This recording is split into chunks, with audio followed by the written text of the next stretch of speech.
1 cape per battle pass.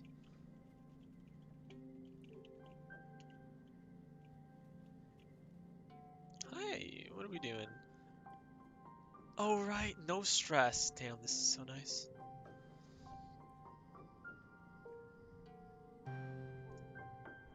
We are late dust. We just gave Cal's birthday present.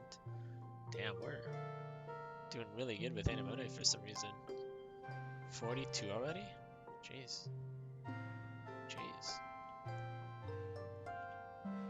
Days are different from seasons. Days are holidays and last for a few weeks. Oh, really? Yo, what's up, Darko? How's it going? These are our holidays and last for a few weeks. What about seasons? Seasons are like actual seasons, like winter and stuff. Add tacos. I can't remember. I'm pretty sure it's 5,000. The Darko. Gosh dang it, I got it wrong again. One day I'll know my own commands. There we go. What's up? How's it going? 80,000. Time to gamble all, am I right? It's top. Exclamation mark top, I think. Could be top 10. I'm pretty sure it's top. There we go. Yeah, Chris is a little bit ahead. Just a little bit. Season passes usually have more than 1 cape to unlock via seasonal spirits.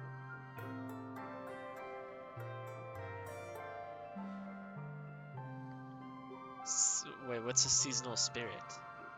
It's like an in-game thing? I thought you just paid for the battle pass and then you got it. Is that not how it works?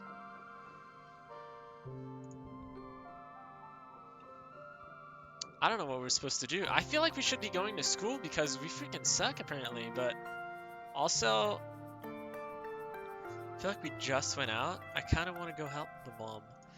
Are we friends? No, we're not friends. It's alright. How bad are we with Tangent? 11. DOS 3, Mars 3, Tammy 22. Yeah, it's definitely those three. Cal, Anemone, and or Nem, I mean Nem. Rolls a bobber foot down her arm, flicks it to with her elbow, then munches down on one of her own while she watches the construction crews work on the walls. Kinda cool, huh? She says. Soon this place is gonna look like a real colony. Yeah. Yeah. What's up, Cal? Did you play a lot of sports ball? Yeah, what's up, Mom? Uh-huh. What's up, Dad? This is the real living. Uh-huh. What's up, DYS? I feel like I've seen most of the things, yeah. You pay for the pass, and then you have to unlock the item via seasonal candles. Different seasonal spirits have the items. Oh, okay. And then you give the candles to the spirits. And then it's like a trade system. Gotcha. So if you don't buy the pass, then can you not get the candles, or what? Wait, I don't think I talked to Tammy. Where's Tammy? Pretty sure I missed Tammy, yeah. Do you need something? No, I'm good. I wish I knew when Tammy's birthday was. Early wet, maybe mid-wet. Shovel dirt, yep. Pulling weeds from the garden beds when you see Cal scurry past you, moving with a purpose. He doesn't even stop to say hello before he disappears into a barn. Yeah, follow him. Yeah. You can't get all the items or the ultimate gifts from the seasonal guide. Oh, okay. So it's like it gives you like a head start when you pay for it. Slip it to the barn behind Cal. He's so absorbed in whatever's in that broken storage box that he doesn't hear you. You can do it, he whispers. Come on, go. You creep forward, but the barn door creaks closed behind you and Cal jumps. Taco, he says, moving between you and the box. What do you need? What's in the box? Cal clenches his fists. Nothing, it's nothing. Whatever Cal is going to say next is interrupted by a chirping noise from the box. Cal gasps and whirls around, and you both rush forward to look. Inside the box is a pink, caterpillar-like creature about the length of your arm, blinking up at you with big, multifaceted eyes. Its mouth parts wave at you and make a clicking, chirping noise. It's hatched, Cal says. Hey, little baby, welcome to the world. What is it? Dunno, Cal says. I looked it up on the Surveyor archives, but nobody's found anything like it before. It's true, you have no idea what this creature is. Oh, we're discovering new species. Does come with 35 seasonal candles. Oh, okay. Instead of getting 5 seasonal candles daily, you get 6. Okay, I see. Yeah. Increases your starting amount and your build up too. The income. You knew about this thing? Yeah, it showed up in one of the first shipments of mushwood, he says, rubbing its little nose. Just curled up in a little cocoon. It looked like a dried up leaf, but warm. I didn't want to just throw it away in case whatever was inside was still living. No one was using this busted up storage box, so... Wow. It's big. It's real big.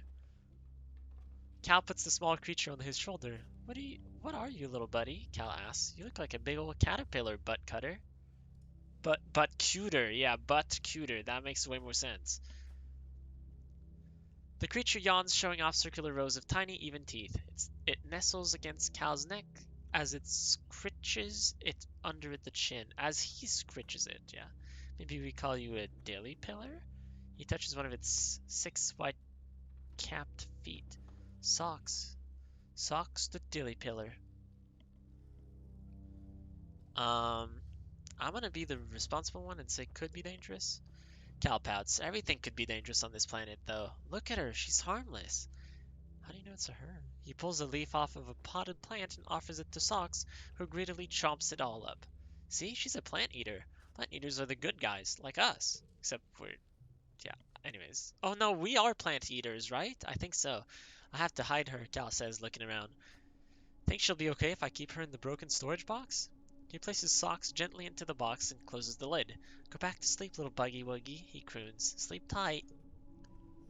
Feel like that's not how it works, but alright. Alright.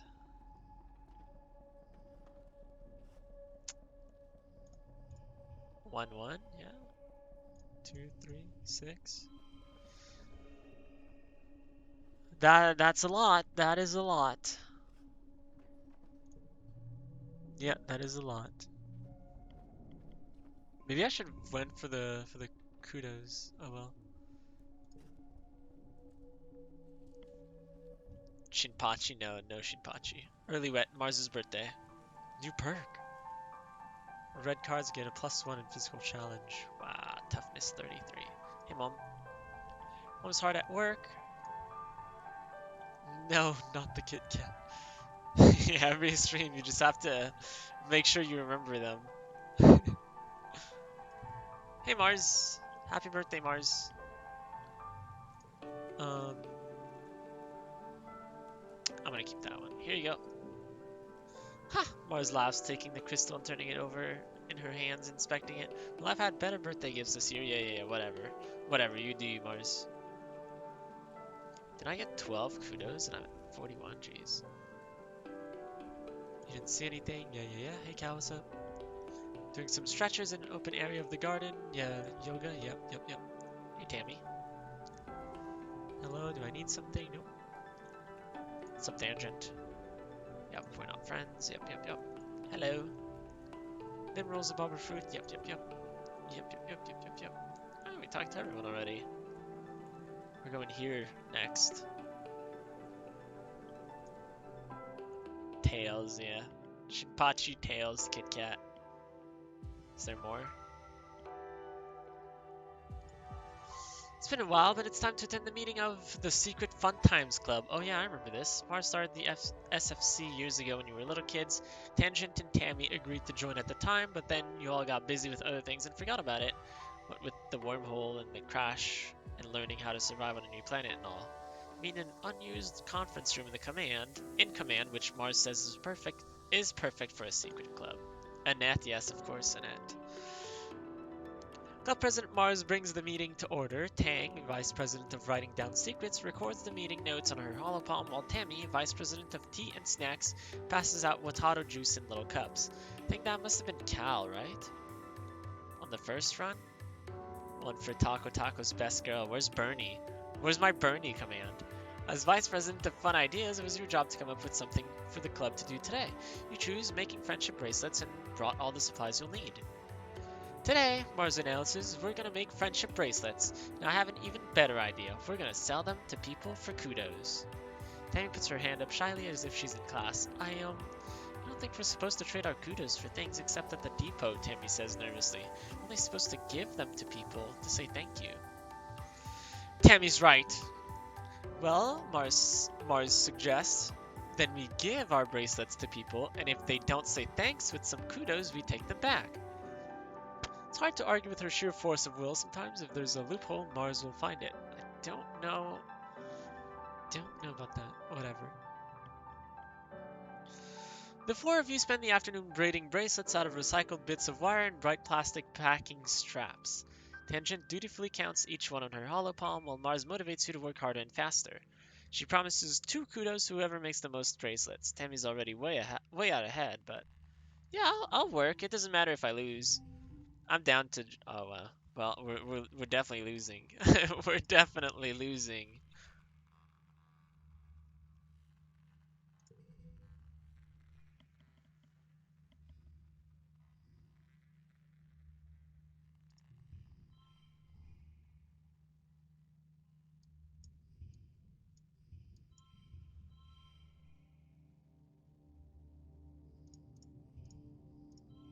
I could do 0, 1, 2 as well. That doesn't give me much. That gives me 7. This gives me 11. Yeah. Yeah. Wow. That one's a little rough. Is this better than this? It's the same. Let's see.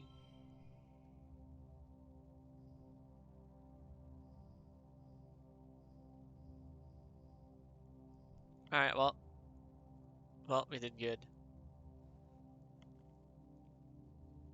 Was that Flame? Oh boy. Does Taco love Shinpachi? Very doubtful. Oh, rigged. Idball knows. Yeah, I give up. I'm okay with giving up though. Why did I get 2 kudos? From best score. Oh, I see. Tammy's deft fingers have practiced this so many times she doesn't even need to look at her work. She's a bracelet weaving expert. Her color choices are a bit random though, resulting in questionable combinations like olive green with hot pink. Mars takes all the bracelets at the end of the day. After I sell these, she says, I'll put the kudos in the club treasury. Meeting adjourned. Ask Tangent and Tammy if they think Mars is actually going to sell them. I think so, Tang tells you, but the club doesn't even have a treasury. She'll probably just keep the kudos for herself. She doesn't seem to care. You didn't work very well this month, but I got all this stuff anyways, so... What do you mean? What do you mean? Mid-wet. Alright, hopefully this is Tammy's birthday. About to kiss. Yeah, whatever. Whatever. Hey, Tammy. Just in time for the new... yeah. Do you want this?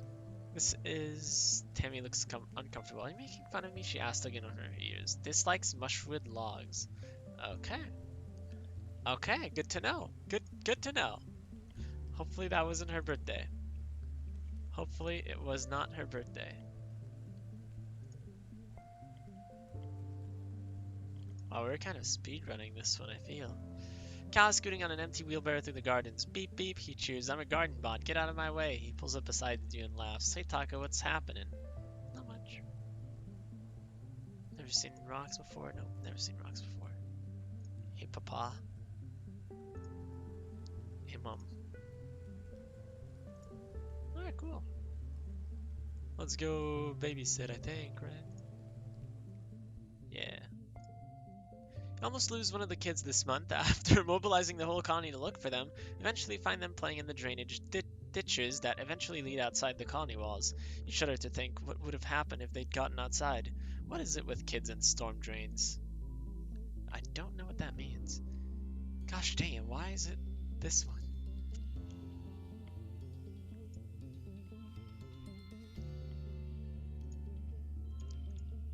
$15 versus 17, okay.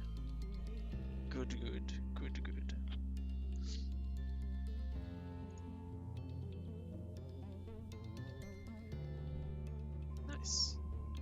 Nice, nice, nice. Late Wet is Tangent and DYS's birthdays. Tangent, I have a cake for you. You again, why do you keep pestering me? It's not as well, here's a cake. Happy birthday. You remembered my birthday, she says, taking the cake and immediately setting it down on the side counter, far away from any specimens. I don't eat desserts, but it's the thought that counts. +4 friendship. Hello. Find Nem in the sports ball bleachers, intently focused on her holopalm. She looks frustrated by whatever is on it. What's up?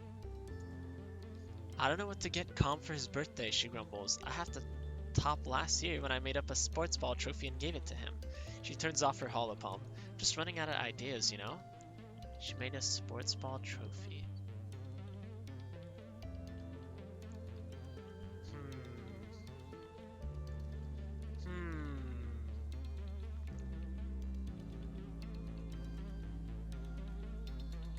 I feel like Calm is very kind, no? He would just appreciate anything. He'd appreciate something from the heart. Yeah, you're probably right, Nem says. I just don't want to get him a little kid gift, you know? Like how Mom taught us how to make stuff with macaroni and glue. She wrinkles her nose. Or how Tammy always gives people weird dolls. What's up with that? The problem is, I'm not good at that stuff, she complains. What's something I can do that's easy but still cool? A picture of the two of you? Friendship bracelet? Yeah, how about a picture? As long as I don't gotta put macaroni on the frame, Nem replies, laughing. But yeah, that's nice. He'll probably move out of the family quarters soon, and that way he'll already have a picture of us to take with him. She jolts up. Oh, I have the perfect picture too. Thanks, Taco. This is a great idea. Hey, Squirt, what are you doing up there? You look down at the pitch where Calm is standing with a sports ball under his arm and an easy smile. Is this knucklehead bothering you? Nem gasps and laughs. Calm, she whines. Taco's my friend. We're just talking. Calm drops the sports ball to the ground and rolls it under his heel. I'm getting the team together to run some drills. He can come too. Nem looks at you hopefully. Yeah, of course. Nem cheers and scampers down the bleachers, laughing, launching herself into a full-body hug with Calm. Follow her descent more cautiously, listening to her chatter with Calm about her day as they walk together across the pitch. She really loves her big brother. Oh boy, it would be a shame if something was to happen to her big brother. Oh boy. Hello, Cal. Sports ball? Yeah. Hey, DYS. I have this log for you. DYS blinks owlishly at your gift. Is it my birthday? I almost forgot. I hate when people make a big deal about my birthday, but this is nice. Thank you. No problem. Hello, Papa. Doesn't have time to chat, but waves hello. Okay, hello. Mom's unbothered. Yeah. By the torrential rain, she tips her face to the sky and smiles. The rain means the hardest work is done for the year, she says. The greenhouses are a lot easier to manage than the outdoor fields, and we don't need to worry about planting until quiet. It's gonna be glow soon. Oh no. Oh no.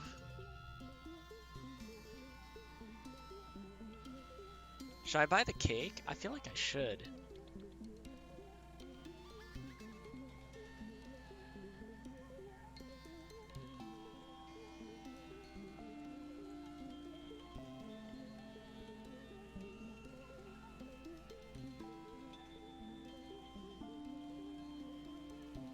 I'm gonna buy it. Yep, I'm buying it. Yep.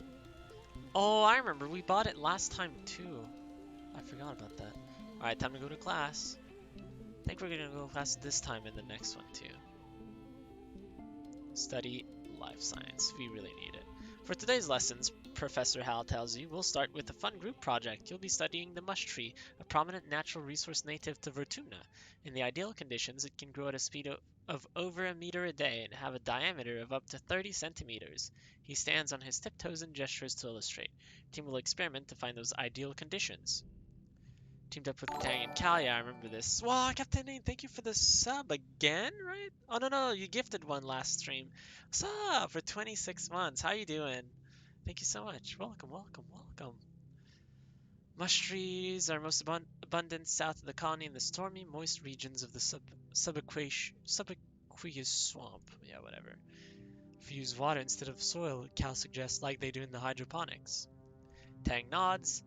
They like wet weather. That might work. Taco, do you have any suggestions?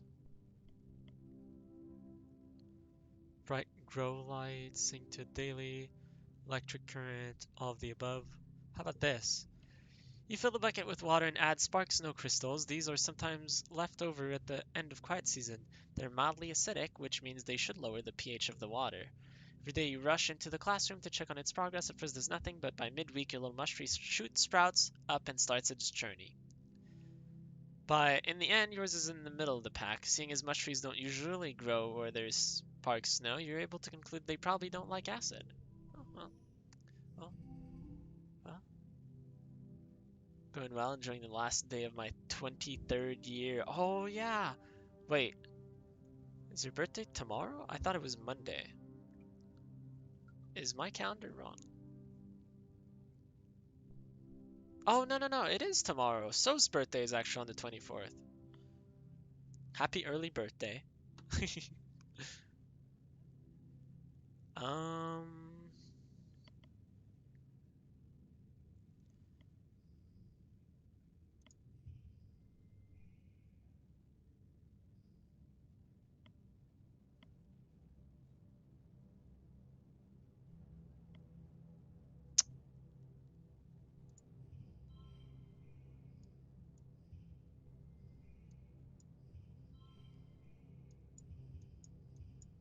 like this, right? I'm pretty sure that's the best one we have, right?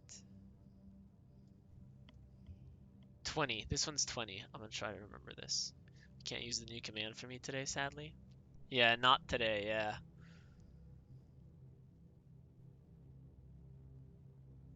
It's okay, I'll send you a message of it tomorrow. Or tonight when it hits midnight.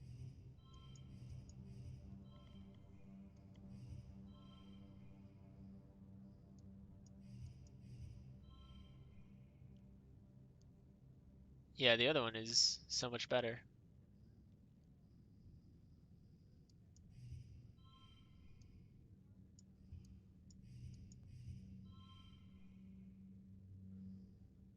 Was this one 5? Or am I crazy? Yeah, it is 5. Was it 5? Oh, it's whatever card? I thought it was the yellow one. But yeah, it doesn't matter. I don't think I can do that. Never mind.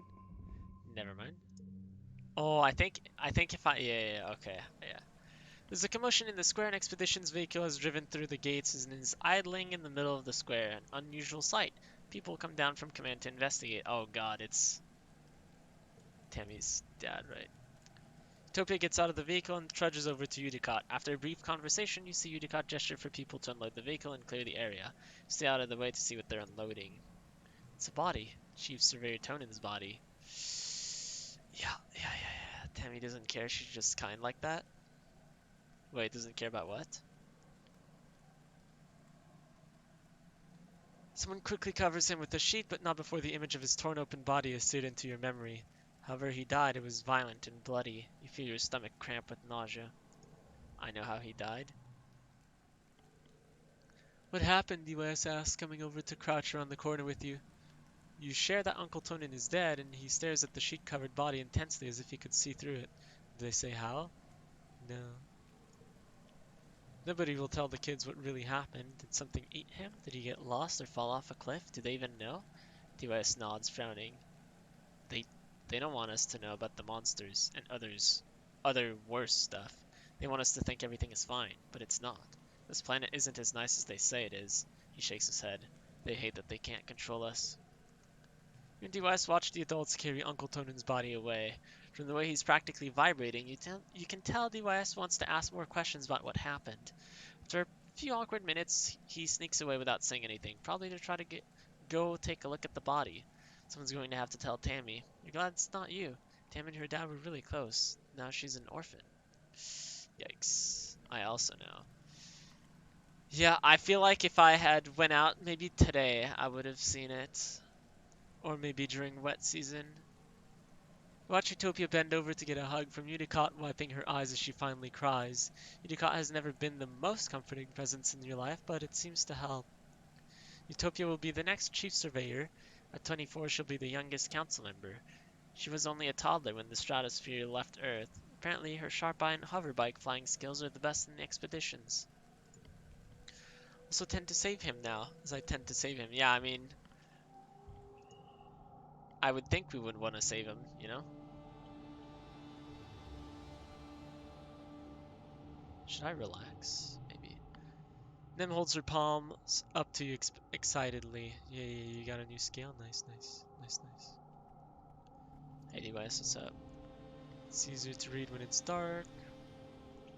Crystal, yoink. Dang, I wish I could talk to Tammy. Be careful, she warns you. Now that we know for a fact it isn't safe out there during glow, I won't have you venturing close to the walls. Stay where I can see you, close to the ship.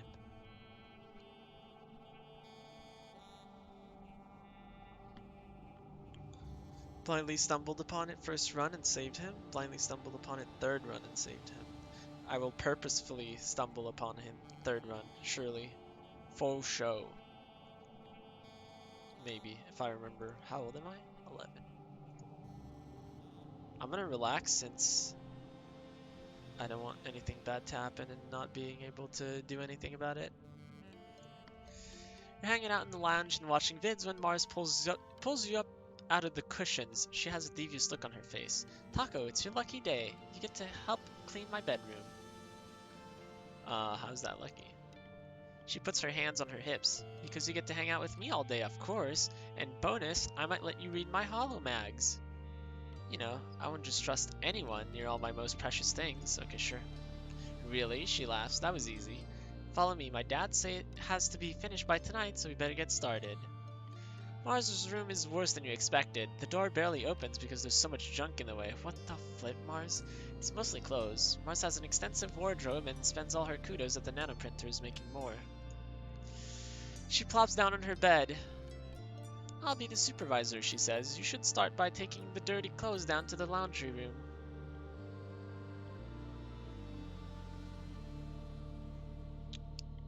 Gosh, I hate Mars. I remember I did 4 runs now, not 3. Work hard or hardly working? Yeah, Papa? Papa?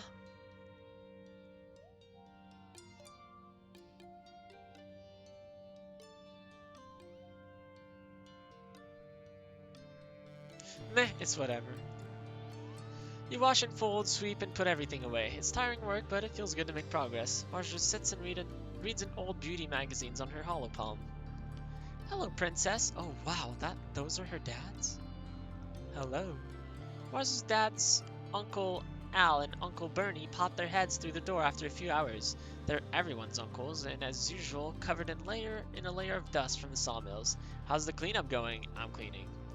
Mars scrambles to turn off her holopalm and jumps off the bed to help you pack away the last of her school supplies. Oh, I see. Uncle Bernie puts his hands on his hips. You recruited a friend to help, did you?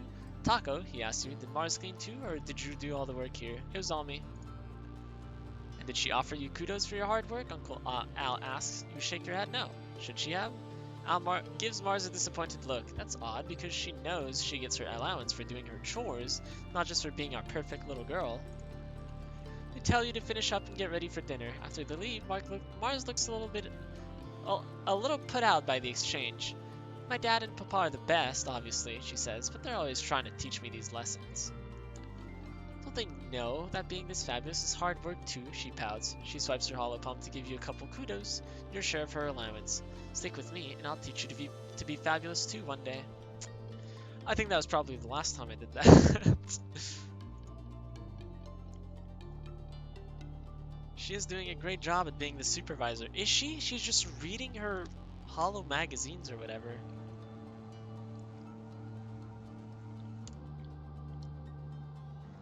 Your father says that? Yeah, I know. Papa. It's been a quiet glow, but the grim, surreal darkness of the season reminds you of last year's violence. As the month wears on, you overhear arguments at dinner. Adults worrying that an attack is still coming, and others who think the first one was a fluke. Surveyors mention seeing new tracks in the forest, but are shushed so people don't panic. The gates are closed. You drill emergency procedures, filing soundlessly from the classroom to the creche to hide under tables, waiting for the sirens to call the all clear. I think that sounds about right. Is it? Does it? You drill and prepare and worry, but nothing happens. Then, just as the glow is starting to wane, the toxic purple spill of the wormhole fading as the sun's almost rise past the horizon again, the sirens start. You're reading a hollow novel in bed when you hear them, followed by the stomp of boots down the hallway outside your quarters. An alert flashes on your hollow palm. Shelter in the creche is not a drill. You get another message from your dad.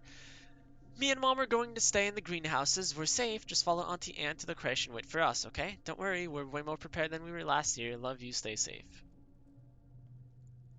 Go to engineering. Yeah, I think that's where we're gonna go. You could go to the creche where you belong, or you could follow the security guards and see what's happening at the gates. Just as you peek your head out the door, you're struck by a horrible premonition. Someone's in danger in engineering. You blink and shake your head, but the feeling persists. Yeah, we're going. Professor Hal? You don't know what compels you to go to engineering. It's nowhere near the walls, and the corridors are quiet as you approach. You burst into the classroom to find Professor Hal cornered by a small chittering thing. It's moving too fast to tell what it is. Every time Hal tries to get around it to flee, it climbs up the wall and keeps jumping at him. He's fending it off with a tablet, but he's getting tired. As you watch, the thing leaps at his throat and tears a chunk out of him. Wait, I'm just watching? Hal screams in pain and crumples to the ground. You must gasp because the thing turns to you and lunges. Oh well, that's not good. 58? That's not good.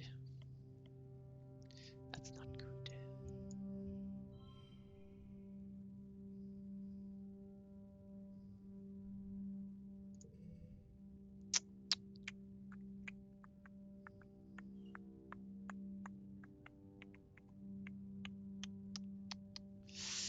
Um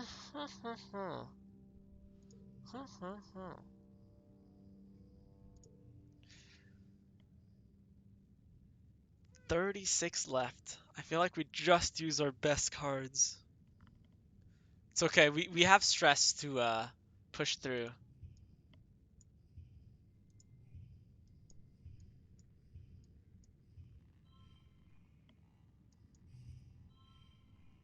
Dang.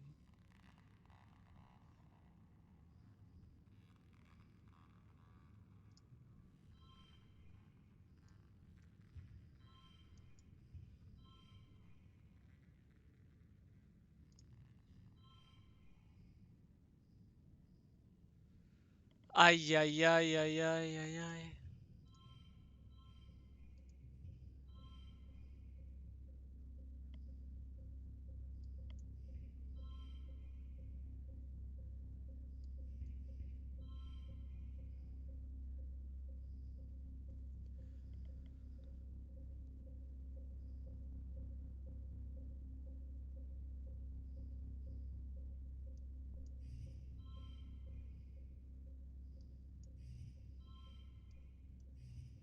Hey, Sivian, what's up? How's it going? We're in trouble. We're dying. We're dying.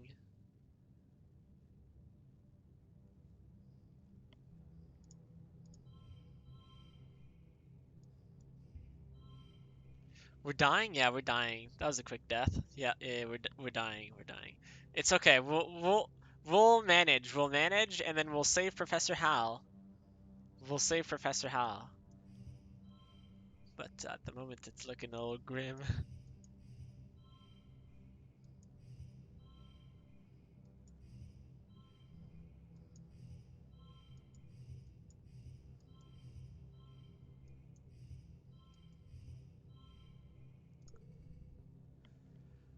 Ah, it's not too bad.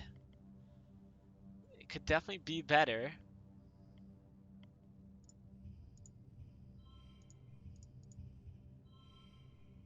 We made it. We made it. We're not dying. The flip happened. So we're at Glow, and then we had a premonition that something was happening in engineering, which is Hal dying. And so we rushed over, and then there's a little creature that jumped at him and then took out a chunk from his neck or something. And then we gasped, and then it turned to us, and it's like, "You're next" or something. So yeah, yeah, here we are.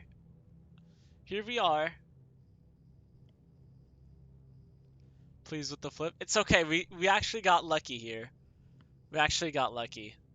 I'm looking to see if I can get one more though, but I don't think so.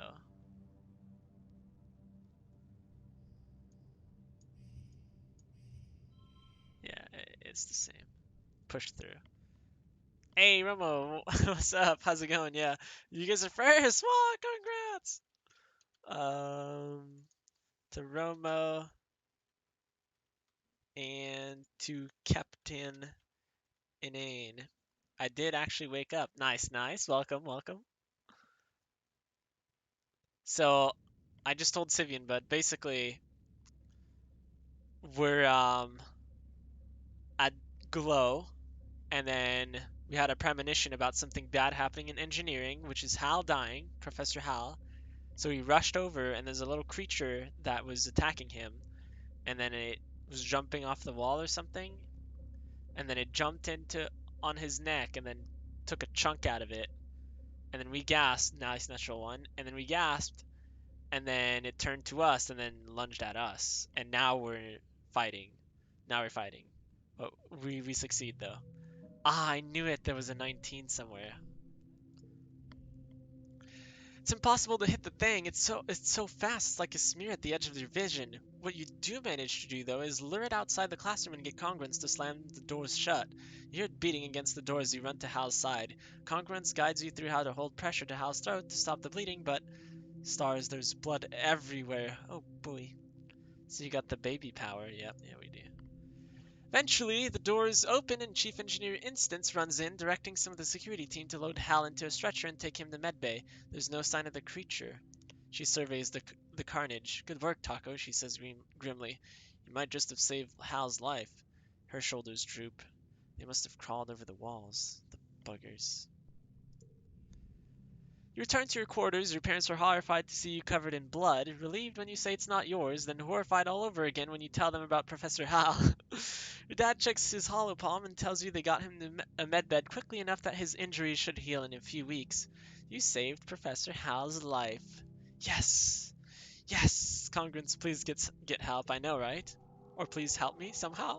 Can you imagine if Congruence can't do anything and is just there stuck watching the creature kill Professor Hal and me? That'd be rough. It's pretty dark, Doc. I don't know why you would say that. Yeah, me neither. Well, well, anyways. Nice. So, also, Uncle Tonin died, so Tammy's an orphan now. Yay! uh, no, yeah. Um, you know what they say.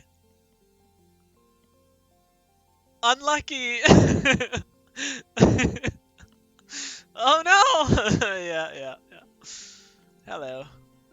Tammy has barely left the lounge since her father died. You often see her solemn face in the windows, peering out at the colony like a ghost. She hardly talks to anyone unless they talk to her first. Go talk to her first. Tammy looks up from the sewing she's aimlessly fiddling with. She gives you a watery smile. It's clear she's been crying. Hello, Taco, she says, wiping her face. Is everything okay? Typical Tammy. Even in her saddest moments, she wants to know how she can help you. Who was her dad? Uncle Tonin. He was the lead in expeditions. Tammy can't get a break. First she dies, now she's an orphan. Yeah. Taco could have saved him, but he hasn't blindly stumbled upon the event. Yeah. Him. He was her dad. Do you want to talk? Tammy brightens a little. Okay, Taco, what do you want to talk about? Tell her that you want to talk about how she's been feeling lately, and her face falls again. Oh, she mumbles. Okay, I guess I am kind of being a downer right now. Sorry. No. He deserved better? He did, yeah, but I didn't remember when it was. With that, Tammy starts to cry again. Her whole body curls up as she sobs, trying to hide her face in her hands so she doesn't upset anyone else in the lounge. I wish that was the right option, but I miss him too. You admit that you feel the same way, that you miss him terribly. That sometimes all you want to do is cry, too. She holds her arms out, and you both cling to each other as you have a really good cry, letting out all your pain and your grief and sharing in each other's loss. Aww. It helps to just sit in your feelings for a little while. Uncle Tonin may be gone, but your friend Tammy is still here. Yup. Yup, it's a good thing our friend Tammy is still here. Hello, Tang.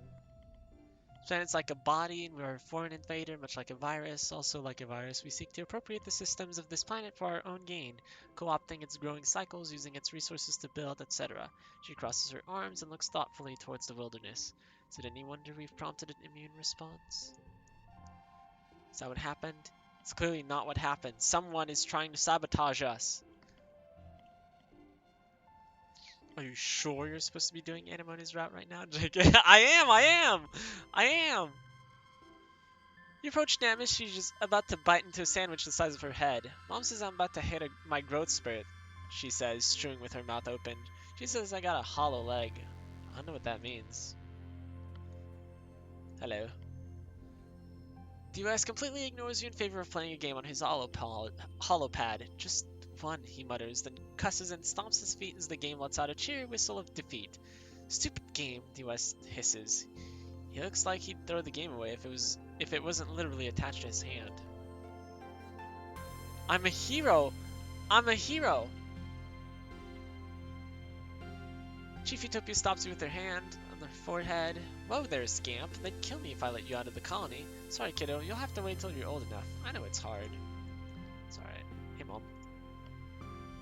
Don't you have something you should be doing right now, Taco? Maybe. No, the colony is but a tumor on Vertuma's surface. I mean, I guess... Maybe it's just wishful thinking, but I do hope that perhaps it's not like that in every route. Tammy has Cal, so she's fine. Yeah. Tammy has Cal, yeah. Daz engrossed with his work, analyzing a robust, flowering vine with clusters of faintly glowing beans. He hums, then makes notes on his hollow palm. Oh, look who's here, he says, realizing with a jolt that you're standing there. I found a really interesting plant. Nice. Good work, Dad. Cal is sitting in the middle of the garden, spraying the crops down with a hose. As you watch, he leans down and drinks straight from the nozzle. Oh, hey, he says, standing up and wiping his mouth with the back of his hand. What's up? You should do something about Tammy. Just saying. Real blue or peacock, Mars asks, holding up two different jackets. Or should I just recycle both and have the shop nanoprint a different color entirely? She folds both jackets over her arms and sighs. Or a different material? Translucent, maybe? So many choices. At least I have more than enough kudos to burn. Of course. Of course. Cal is her Prince Charming after all. Yeah, exactly. I went to school. Yeah, and then we did the tree thing. Then I relaxed. Man, my school stuff is lacking. Play sports ball, bravery, toughness, defense training, combat animals, right? Yeah, I'll do combat animals.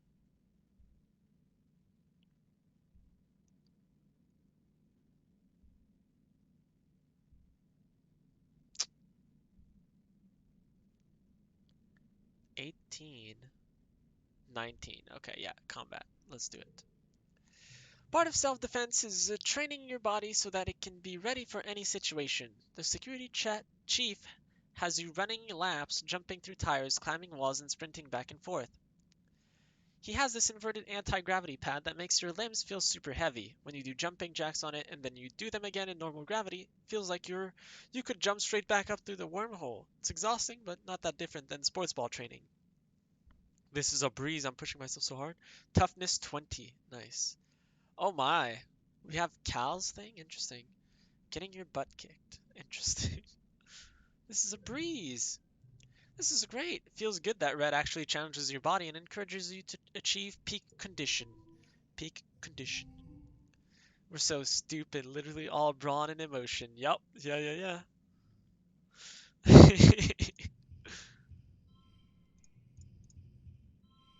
Alright. Oh wow, that we don't make it. We don't make it. I kind of want to keep those.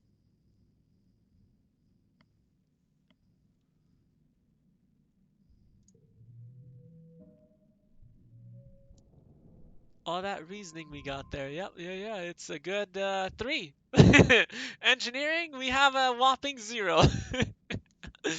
For combat, 2 animals. Okay. Uh-oh. You wake up from your latest recurring dream, a monster crushing the colony gates and stampeding through the square. You try different strategies every night. This time you ran away from it and hid. It worked out a lot better than the dreams where you tried to fight it. When you wake up, there are tears drying on your face. It felt real enough that for a moment you just lie in bed with your eyes closed and try to calm your breathing. You blearily rub your eyes and... Surprise! Oh, it's your birthday. I feel like they're telling me when that thing happens, you do not go near it. I feel like that's what it's trying to tell me. But then calm dies. And of course we're so organized clearly. Yeah, 7. Yep. Biology 10, easy. Bravery, creativity, persuasion. Surprise, it's your birthday. Your dad leaps onto your bed and gives you a big cuddle. Happy birthday, little tomato head. 12 years old now. Or wow, can you believe it? No, your mom answers for you, laughing as she hands you your presents. I can see the purple thing at the bottom. I'm going to get a good laugh at that. It was just yesterday antecedent for showing me how to change your diaper. Because it's your birthday, your parents have brought in food from the canteen so you can all eat together on your bed. As you stuff your face with savory tofu chunks, you open your present. Which one is your favorite? Oh, no, it's not that. Wait, what is the point of this? Huh? Wait, what?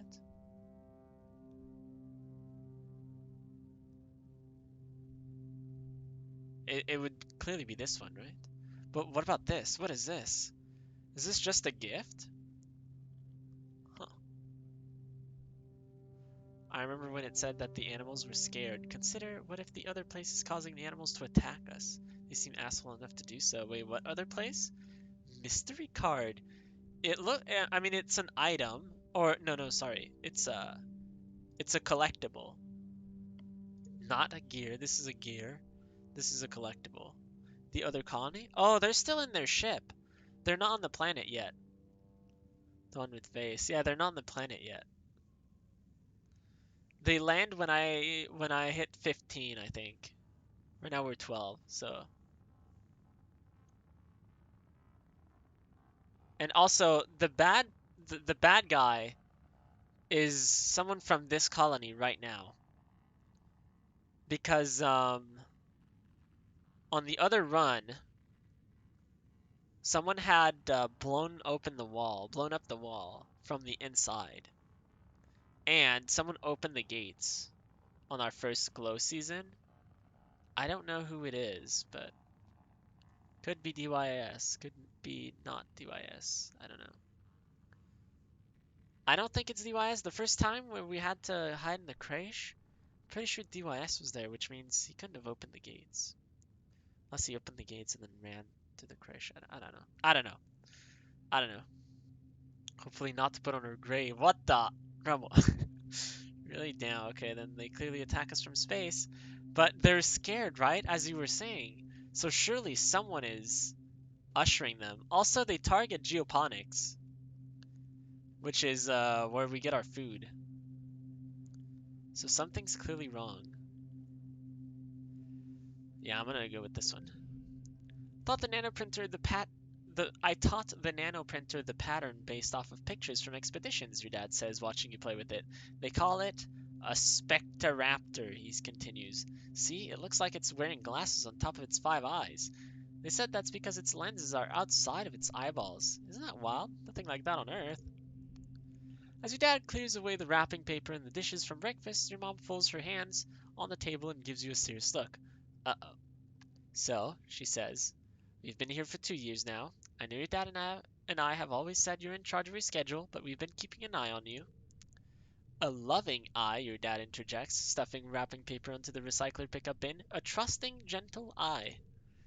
You've been staying active, your mom continues. That's great. A healthy body is a healthy mind, and you'll need both in life. Your dad joins you again, So, it's time to start thinking about how you're going to contribute to the colony when you're older. At the look on your face, he laughs. Don't worry, we're not going to make you get a job right now. We're just asking, what do you want to be when you grow up? A farmer like you two? A teacher like Professor Hal? Damn, I can't? Reasoning 5 or greater? Oh, damn, that's unfortunate. A dad with like 10 kids? Captain of the sports ball team? A famous idol? A monster hunter? Governor of Vertumna? I don't know, what does this do? Maybe we blew up the wall. What the? Imagine if we're the villain and we don't know it. How? I don't know, but it would be funny to see your shocked face if it happened. Pulling a Danganronpa V3, huh? Time to be an idol? Wow, what's our highest? Wait, is it empathy? Is this empathy? Oh, good lord. Toughness. Toughness is our highest. Toughness is a monster hunter? No. Captain of the sports ball team. Damn, can you imagine your parents if you told them that you wanted to be the captain of the sports ball team? They'd be like, oh, that's great. Imagine having 10 kids. I know, right? Always wanted to be famous. Can't fathom having one. We're the one populating the colony now, yeah. I mean, in their thing, right?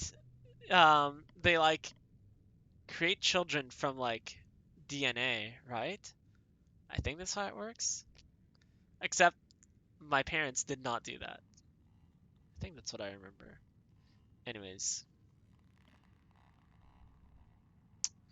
do I have to decide right now? Yeah, I think that's what I'll do. Because I'm doing a little bit of everything. Feel overwhelmed by the decision. Of course not, sweetie, your dad says, hugging you. It's okay to not know yet, and it's okay to change your mind later. We didn't know we wanted to be off-world farmers when we were 12, of course. Sometimes you just figure it out as you go. Yeah. Well, your mom starts to get up. I'm sure your friends all want to wish you a happy birthday.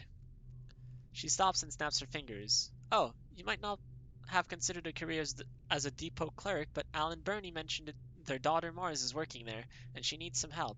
Now that people can freely order luxuries, it's pretty busy there. Sure beats shoveling dirt, your dad laughs. If you don't take that job, you tell Mars I'll be right there. Your mom rolls her eyes and smiles. Papa's so funny. Freaking love Papa. Mid quiet. When should we try for Tammy's birthday? Is it this one or next one? Dislikes mushwood logs. Nice. I hate school learning, she exclaims, prodding at her screen. Why do I even have to do this? Don't worry, you won't have to do this for long. Hello? What do you want? Did Mars send you? Tang, I'm not going back. I'm not just going to do what people tell me to do. Yeah, yeah, yeah. Yeah, yeah, yeah, yeah. You do you. You do you. Do as. Hello? Hello? Hello? The sound of hammering rings through the garden, and you find Cal helping your mom to build a row of raised garden beds. Turns out some of the earth plants don't grow so great here, so we're gonna see if this helps, he says, taking a break to rub his face. Your mom stifles a laugh at the smear of dirt it leaves across his cheeks. Your mom says we gotta worry about the nitrogen levels soon, he continues, but that hopefully we'll be eating just plants that grow here before then. Nice. Hi, Mars. Hey Taco, I'm sorry I can't talk now. I'm on my way to work in command. She stops when you don't sound amazed enough. You know, the supply depot, she clarified. It's the most important job in the whole colony. Anything that gets made here goes through me first. Mars' smug smile gets somehow even more smug. Plus, I get the first pick of all the best stuff. Go straight to seek and ask for a job. Yeah, sure. If Mars has something, you want it too. Administrator Seek stares at you for a long time. Yes, they say finally. You're a proper, rule-abiding child. Perhaps you can keep an eye on that Mars. They walk away, clicking their tongue and muttering. That girl, honestly. He's replacing us? Wait, who? Who's replacing us? Cal? No, Cal always works in the farms. It's alright. I'm just running around everywhere. I'm going here now.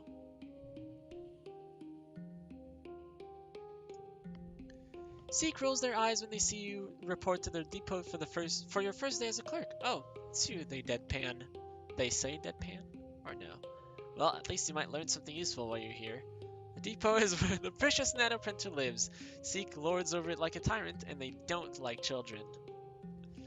Shinpachi, no Shinpachi. Clearly he's like Mother's true son. I mean, yeah, pretty much. But I'm Papa's true son. They load the depot module on your holopalm and walk you through the process. People submit requisitions for the nanoprinter through this portal, they explain. It's your job to program the correct routine into the nanoprinter to fulfill their order. Then you mark it as available for delivery or pickup, depending on if we have a delivery person available, Zeke grumbles, and we almost never do. With that perfunctory explanation, Zeke leaves you to figure out what to do on your own. It's okay for the first hour or so, because no one puts in a requisition at all. It is pretty early. Maybe everyone's still asleep? I'm going to clean and organize it, yes. Because, homework is not what I do. Is Taco Pachi wedding on Monday? That one's a secret. Oh. Taco wants a secret wedding. Nope. I don't want no wedding. Not secret, not secret. There isn't a lot to organize, but as you don't store a lot of stuff here except for things that people need all the time, like toothpaste. But you find a bucket and start to mop the floors the old-fashioned way because there's nothing wrong with taking pride in your work. You're jerked back to reality by a haptic pulse through your holopalm. Your first order, you excitedly open your holopalm and read it. Yeah, I remember this. We had this one last time, but we have no reasoning, so here we go. You fix the requisition to your holoscreen and fire up the nanoprinter. Huh. There must be something wrong because you're not finding anything under... Huh. You're about to punch in the parameters for something similar to what's in the requisition when you hear someone laughing behind you. OMG, Mars exclaims, leaning over your shoulder to look at your holopalm. Are you serious? Are you kidding me right now? Like, Taco, that's not even a thing. How am I supposed to know? Come on, man. That's what someone who wants a secret wedding would say. No! We're so stupid. Yeah, we are. Mars snaps her gum in your ear as she reaches over and dismisses the requisition. Here, I saved you from being a nullhead today. Now you owe me one, she says. I take payment in acts of service. I cleaned your room last time! She hops up onto the depot counter and primly crosses her legs. I am so totally relieved to have you as my assistant here, Taco. Finally someone to haul boxes and fetch things so I can focus on the important work. Sure. I don't care which one of you is in charge, Zeke interrupts, as long as you get the work done. Zeke pauses. Wait, did you wash the floors? They say, looking impressed. Well, that does deserve a reward. Here you go. They swipe their holopalm, and you feel yours pulse as the couple kudos are deposited to your account. Easy. Mars can hardly wait until Zeke is gone to giggle. Either way, I'm glad you're here. This job is usually so boring. OMG Taco. Did I do good? Did I do good?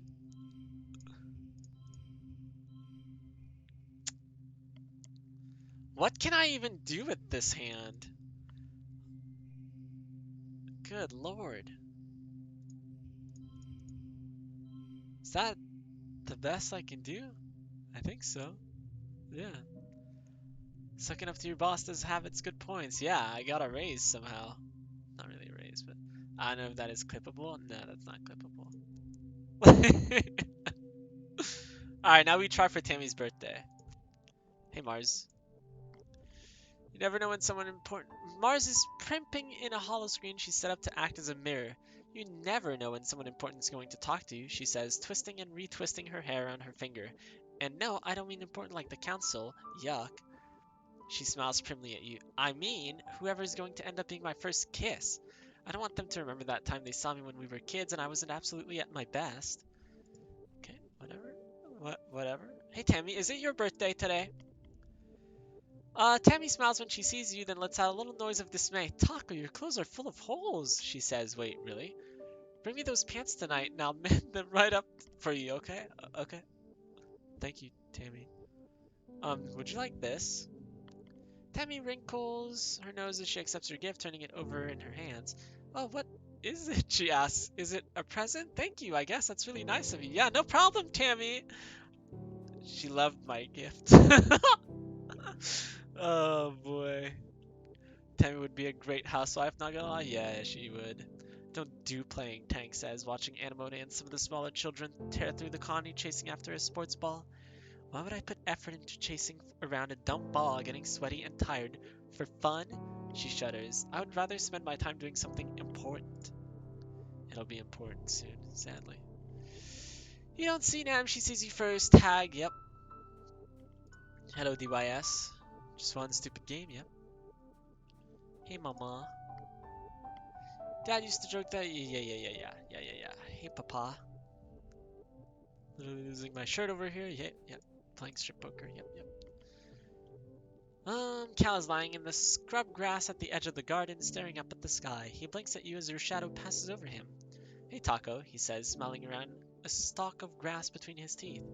Y'all ever just take some time and appreciate this place? We got sky and clouds and rain and wind. After growing up on the strato, it all seems pretty magical. Yeah! Super magical. You're lucky the phone sucks for clipping and I missed it. Easy. So, I skipped this one. I'm gonna do this one again. Shovel dirt. It's not always shoveling. You sometimes get to control a huge robotic vehicle that has been fitted with a plow. Right, plow? The robo-plow is massive and intimidating and can easily grind through rocks or even trees, but the colony only has one, so you have to be very careful when you give it instructions. You're tasked with taking a bunch of rocks out of the field and given the robo-plow to do it. Cal loads its software up on his holopalm, and there's a lot going on there. All these digital gauges and a long list of possible subroutines with parameters to enter. Taco? He says, nervously poking at the interface. Do you want to try doing this? Cal, I'm like literally dumb. I don't think you want me to do this. Let's use our muscles instead. Yeah. The two of you decide you can just dig the rocks out yourselves with some shovels and a backup hand plow. Cal is relieved. This, he understands. Your mom thinks you're nuts, but hey, you get the job done eventually. My mom thinks you're nuts. Well, what can I say? Should Taco dab for those with birthdays within the next 2 days? For sure? Nope. Nope. Nope. Think you are nuts too. Mom thinks we're stupid for sure. Yup. Working those muscles. Heck yeah. I got another Cal card.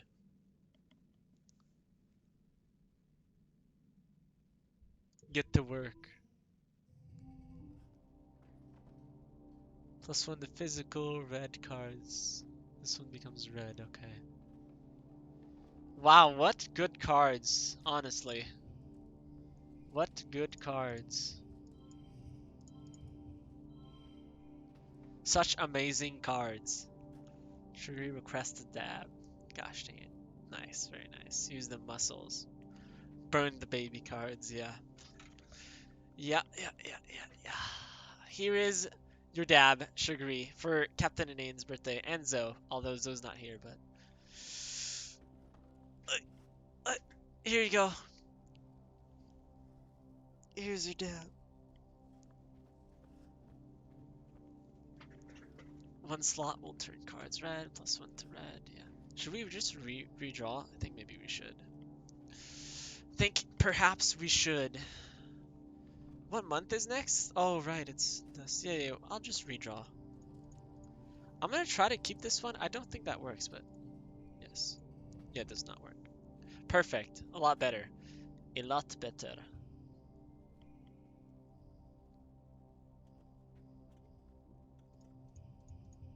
Let's see, that's a 4.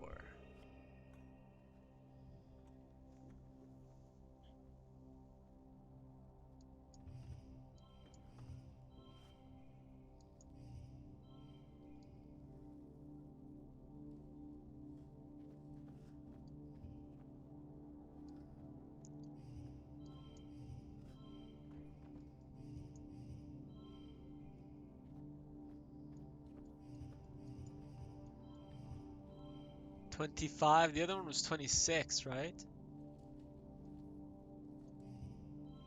26, yeah. Oh yeah, it's the same. Yeah, okay. Anyways. Happy birthday! Happy birthday! Joyous observance of the day of your birth or something, right? Should I use all my points to make Taco Dab? That one's a secret. Who knows? Oh boy. Ooh, rip. Captain probably only has enough for 1 or 2 dabs. Wait, what does that mean? Will my VIP buddy ever win a gamble? For sure. Hey, what do you mean 1 or 2? One day, Captain Name, one day. Yep, one day. Here's the dab. Yeah, I was waiting for it. Okay, here you go. Ah, what the? Are you serious? Could have gotten the 29? Jeez. What the? 4? Jeez Louise. Jeez Louise. All the points are gone. Or he's holding off some points and then he's like, haha, I had more. That'd be a Captain Name thing to do. Here you go. Here's your 4 dabs. A little more to the side. Okay. Exercise time. Yeah. I didn't work out today. Oh no. I guess this is my workout. Here you go. Here's your 4 dabs. Here's 1 dab. Here's another one. And here's another one. And then as you thought I was going on the other side, I'm still this way. Oh, 4 dabs. Happy birthday. Happy birthday, dabs.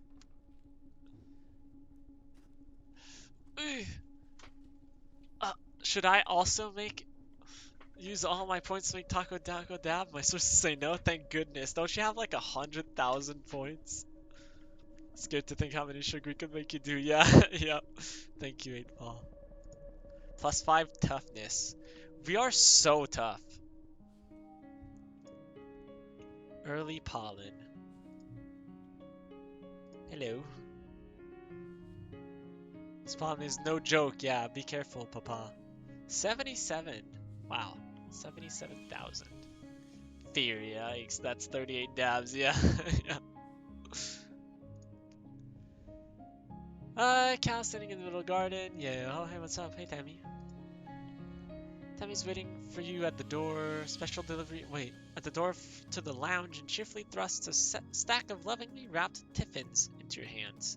They're still warm. Special delivery, fresh from the kitchens, she says. Eat up. You pop open a tiffin and see that Tammy has sculpted the rice to look like a rabbit, complete with little seeds for the eyes. Thanks, Tammy. Which one do we try? Do we try this one? Do we try it now? Yes. Is it your birthday? Nope, not your birthday. One day we'll get her birthday. Hey, Mars. Take a selfie. Yeah. Yeah. That would be a proper workout. Yeah, it would. Don't, Tang says as soon as you open your mouth to speak. She holds up one scolding finger. I'm about to make a breakthrough. Do not interrupt me unless it's serious. Damn, I miss Tang. Tang is so funny. Yeah. What's up, Nem? Nem sneezes 8 times in rapid succession as you approach. Ah, they exclaim, I hate this spongy pollen. How am I supposed to train like this? Wanna train together? What? Toughness 40! You used to be able to go mano a mano with Nem, but she's been training hard. You get your butt kicked all over the sports ball pitch. Really? Jesus. She leans over you while you're lying on the floor completely grassed. You okay? She laughs. I didn't go too hard, right? Wow. Wow. Toughness is literally my strongest suit. How do you just wipe the floor with me like that? Just imagine a trainer arriving and telling their trainees to do 50 dabs. Yeah. Everyone's like, what? Do what now? Alright, babysitting time. Tammy's natural at this. You're constantly amazed that she never loses her temper. When you ask her about how she does it, she just blushes and looks away, saying that it's not that impressive if it's the only thing she's really good at. Tammy always putting herself down, I see. Damn, work those muscles.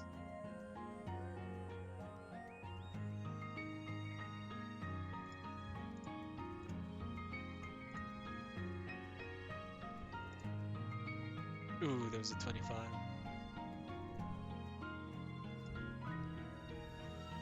Your dad comes back from work one day looking seriously under the weather. He's pale with deep circles under his eyes and he keeps sneezing. It's fine, he insists. It's just all this pollen in the air. It's gunking up the old air tubes. Do you remember hay fever, Flulu? We always got it back on Earth, too. Mom frowns and crosses her arms. We did, she agrees, so why isn't it bothering me? A lot tougher than me, sweet pea, your dad says, and your mom rolls her eyes. I'm sure I just have to get used to it, like you did, he continues. Maybe I'll go for a stroll outside the gates later. Really get a good lungful of the stuff. I'll feel bad for a few weeks, but after that, I'll be fine. Your mom raises both eyebrows. Outside the gates? You? Your dad shrugs, then he falls into a fit of sneezing and can't answer. Your mom directs him to go lie down on their bed. You need rest, not machismo, or whatever, she scolds him. I don't have achoo, your dad sneezes. A macho bone in my body, foo-foo. And I have to fertilize the corn and the pixie beans this week. Uh-huh, your mom grunts. Your dad pulls a handkerchief from his pocket and sneezes into it a few times. Big yelling honk sneezes that echo through your whole quarters. He pulls it away from his face, and you can tell that something's wrong. Huh, your dad says weakly, holding the handkerchief away from his face. It's bright fuchsia pink and glittering in the light. That's weird. And his eyes roll back in his head, his knees buckle, and your mom yells for you to call instance.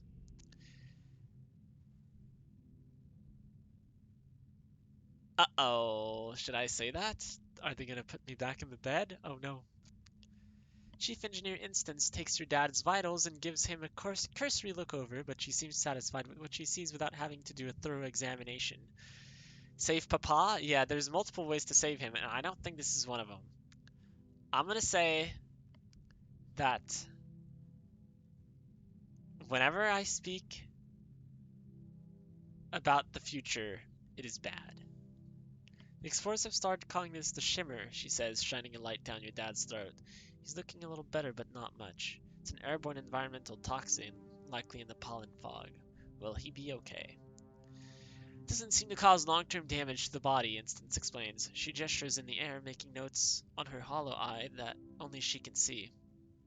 I've been tracking its effects for 3 seasons now. The toxin is flushed out of the body after 3 to 5 days, and it's not contagious. She looks down at your father. What that means for you, Geranium, since you're particularly susceptible to the toxin, you should be taking better pains to avoid exposure. If you must go outside during pollen, use a whatever. Going back in time is a gimmick of the game, but talking about the future is frowned upon, yeah. Dad smiles weakly. You got it, boss, he says. Your mom smiles and puts her hand over his. As your literal boss, I'm ordering you not to come into work for the rest of the week, she says. You're on strict bed rest. She leans in to touch her forehead to his. They stay like that, smiling with relief. Even after one day of bed rest, your dad is looking a lot better. He's clearly anxious to get back out into the fields. You're gonna love this new crop taco. It's called a pixie bean. They glow in the dark. He's already pulling on his boots. The fields look so beautiful at night. I'm happy that we finally found something that would actually grow here that isn't soy, and more soy. No one likes spoilers, yeah. I mean, to be fair, it'd probably sound crazy if we talk about the future, but still, we must save Papa somehow. Spoilers, Snape killed Dumbledore. No! No, I was gonna watch it tomorrow. Oh no. Oh man, I really want to say something. But nope. Nope. Happy to. Nope. Mid-pollen. Hey Mars. My dads are so uncool. Must do your homework, Mars should help out more Mars, we're going to cut off your allowance. As if right, that money is mine, I earn it. No you don't. Doing what? Do you even have to ask my presents? Yes, your presents, whatever, dude. Tammy wants to talk, Tang wants to talk. Your hollow palm pulses with a message from Tang. Hello, Taco. If you're not occupied, could I ask you for assistance in the lab? Thank you in advance, Tangent. Typical Tang, but her asking for help is something so rare that you can't help but head over right away. Find her hunched over a spectrometer, making notes on a holoscreen. Oh, you're here, she says, blinking rapidly. She looks like she's been awake for days. Rain cold, a little shiny, and with the wild-eyed look of someone who needs a cup of blep tea. I came as soon as I could. Researching the shimmer, the respiratory illness some people report during pollen, she says. I'm loath to admit it, but I need your assistance. She takes 4 vials with swabs inside and puts them into your hands. I need recent saliva samples from both you and your father, she says. There must be a reason why he's so susceptible to the shimmer and you're not. You share half of your genetic code with him. There must be some marker we can compare between the two samples. Then, she continues, pulling another vial from a rack of test tubes. Administer this to yourselves, wait 3 days, and take the samples again. The test should be able to determine if anything in your body chemistry has changed. Tang looks at you very seriously, cutting through her bleary expression. There's something going on here, she whispers. Something really, really big. I begin to realize this is about more than just curing a disease. She squeezes your hand so hard it almost hurts. Unlocking the secrets of the shimmer, who it affects and why, it could lead to a greater understanding of all life on Vertuna. Oh no! Oh no! And knowledge. Knowledge is more than power, Taco. It's control. Oh no! I'll do it. Thank you, Tank says. I've been researching so hard, and I think my eyes are going to fall out of my head. And for what? Well, for the end of a debilitating disease is a pretty good reason, but Tang just shakes her head at herself before he can answer. We're at a disadvantage here, she mutters. We're fighting blind. We need to understand this planet if we're going to get it under our control. Oh no! Shimmer Cure help Tangent. Uh-oh. Maybe I should be careful helping her.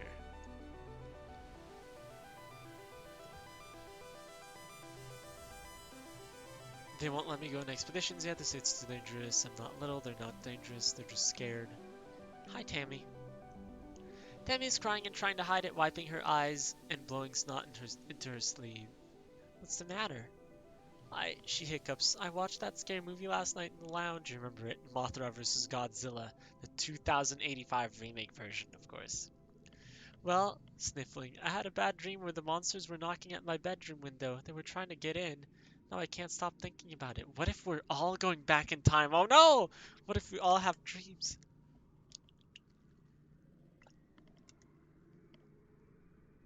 She squeezes her eyes shut and more tears seep out. I miss my dad. He used to make me feel safe from the monsters, and I miss being in space. It was so much safer there. The soldiers will keep us safe. Yes, the soldiers. I hope so, she sniffs. But I can hear the monsters at night sometimes, real ones, out in the jungle. I can hear them trying to get in. They're scary. Oh, good lord. You both look towards the wall. She does have those big ears. Maybe she can hear creatures gathering in the jungle, scratching at the walls, looking for weak points. The thought gives you shivers. Good lord! Tammy's gonna go crazy. Plastic, metal, passes drum set. Yeah. Yep. Hey, Dad. Think about what's out there. He muses there could be anything we don't even know. I'm stuck here pushing dirt around. Getting big, yes, Mom. Yes, Mom, I am. I can go for one more, for sure. For sure.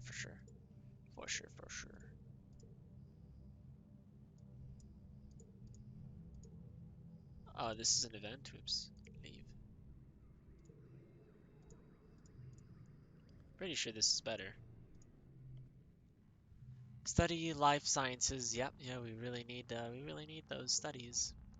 Tangent stops you on the way to class. Taco, were you heading to life sciences? Good. I could use your help with something, actually. Working with Chief Engineer Instance in the biolab. If you give me a hand with it, I'm sure she'll give you credit for the class. Of course.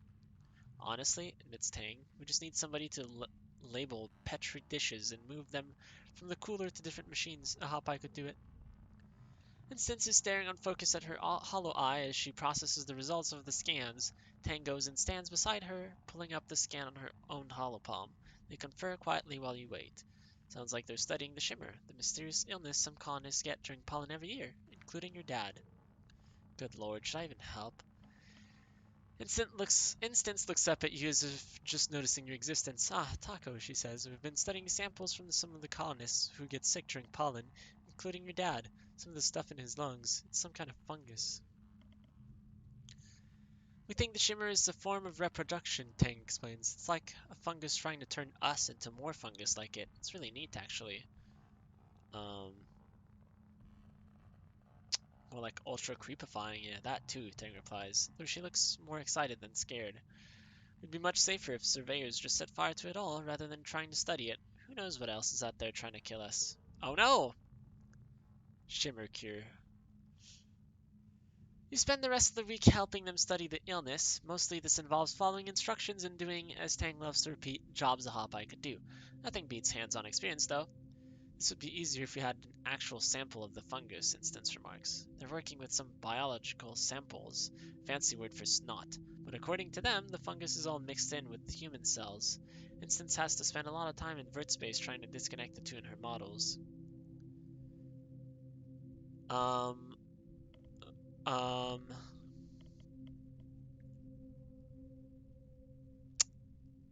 how close are we to a cure, maybe? I feel so bad helping them knowing what happens. They're gonna kill everyone. But also, they're gonna help my dad. Where could I find a sample? Sure. Our most useful reports have been from foragers returning from the Valley of Vertigo, she tells you, where the pollen is thick all year. That might be a good place to start. Tangent and Chief Engineer Instance have been hard at work in the lab trying to find a cure for the Shimmer disease. You've come to realize you remember how to cure the Shimmer. You can't tell them it comes from your dreams, but you know the cause from nightmares of fungal topiaries, and you know the cure. You think you do anyways. Yes, we will subtly guide them, yes. You offer to help and nudge their research in the right direction. Due to what looks like a series of happy accidents, you achieve a breakthrough in the matter of weeks that would have taken years. Sunlight. You try inoculations, antibiotics, antifungal creams, but what finally works is a high-intensity light treatment mimicking the full force of the sun's during dust, coupled with an injection to increase its potency. Of course, Tang explains, the fungus colonizes animal life during pollen, and some succumb to it, but the intense light of dust scourges the fungus from the survivors. It's all part of the natural cycle. The treatment works on samples, now to test it on the subject. You know it works, test it on yourself. Jesus Christ. Jesus Christ.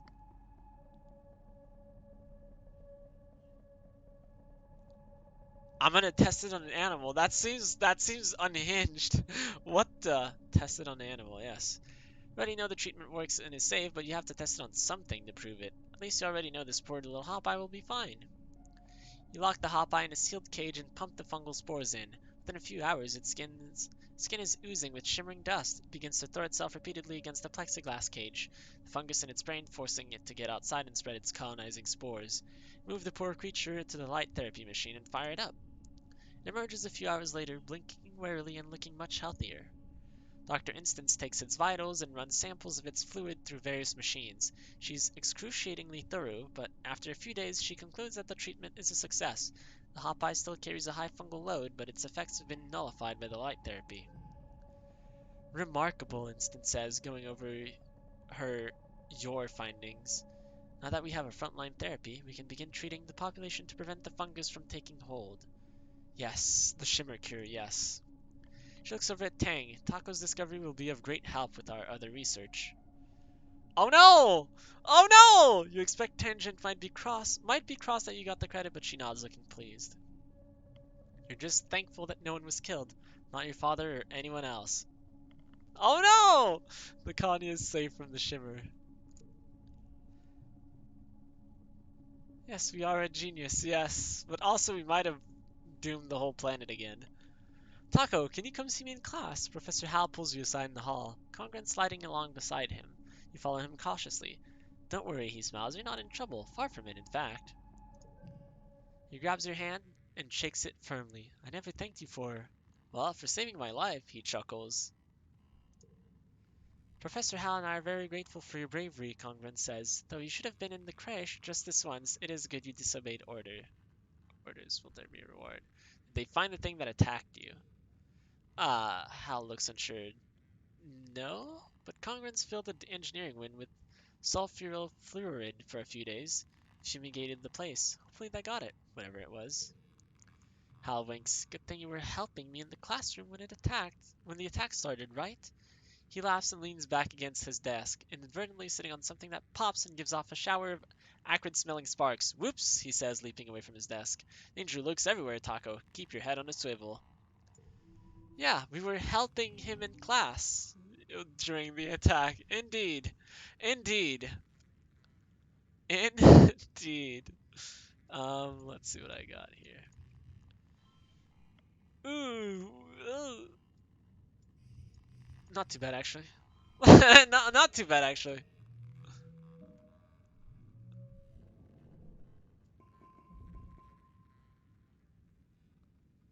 Damn, my stress is like never rising. Hacking babies, yeah. We're gonna get rid of them, of some here, I bet. Hello, Tangent. Tang is very seriously considering a large piece of paper. One of the lab assistants told me that it is impossible to fold a piece of paper. Yes, I remember this. Hello, Nem. Yep. True Zen achieved, never stressed. Yeah. I mean, we're stressed, but I guess, a novel, sure, yeah. Hey, Tammy. Tammy appears to be knitting a long thing. It looks like a scarf, but she sees your confusion and giggles covering her mouth. I know we have nano printers, and I know it doesn't really get cold enough to need it here to need a scarf, but I just thought it's a good skill to practice. Yep, yep, yep, yep, yep, yep, yep. The only problem with your stress not increasing quickly is that you aren't resting a lot, which means you aren't forgetting memories as much as you should. That is true. Hey, Papa! Hello, my little tomato. Dad's voice rings out across the fields, hale and hearty. You don't have it in yourself to be embarrassed, not during pollen, not with the memory of him struggling to breathe so fresh in your mind. Are you coming to check on your old man? He teases you. He takes a deep breath, holds it, and lets it all out comfortably. I'm doing great. No congestion, no sneezing, and I definitely don't want to take a hike outside the walls. Dad pulls you into a big hug, ruffling your hair. He smells like sunshine and dirt and sweat, and you've never been happier to breathe it all in. He's alive. I'm proud of you, he says quietly. You can pull off miracles, kiddo. No, Mom. Hopefully we can save Mom. Eating enough, drinking enough water, yes, Mom. Hey, Mars. Do you really think there are aliens? Yeah. Alright, rest time. Relax in the lounge. Look around the lounge. Some friends are here. Who do you hang out with? Mars, Tammy, DYS. Tammy. Tammy looks up from where she's pretending to feed a bottle to a baby doll. She spends her work hours helping out in the creche, and she still wants to do it when she's relaxing. She must really like taking care of people. Hey, Taco, she says sweetly. Do you want to play house with me? Kinda feels like you're a little too old for this, but Tammy's so earnest, and you don't want to crush her gentle spirit. You sit down and play dolls with her for a little while, like you used to do when you were kids. Plus one empathy. You must be close to 33, right? Oh, we're at 32. No more baby! What? Is our last one giggling? Of course. Our last one is giggling. Romo is in shambles. This is Anemone's birthday, right? Early dust. Yep. And I have enough to go buy a cake.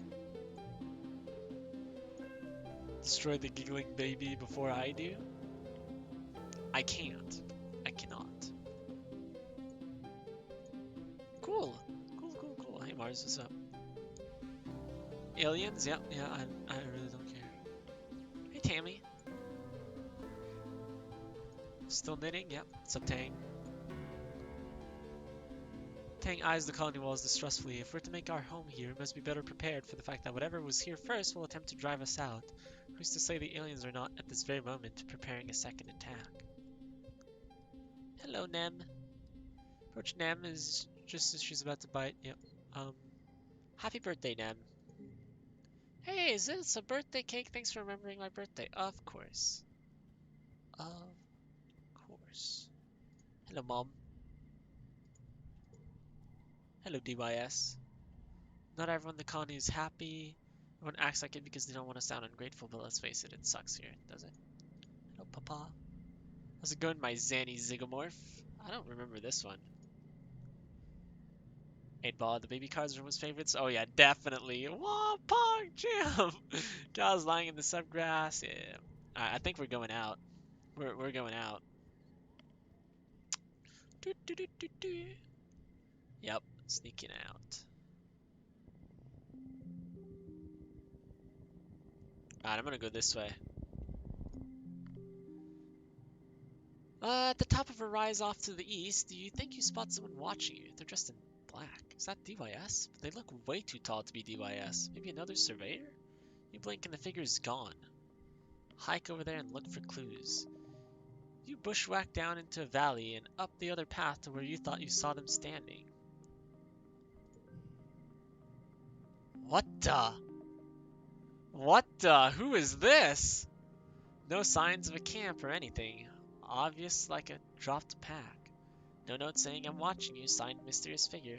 Spooky. What the? What the? Who? Yeah, who? I wonder who that was. What the? Who is this?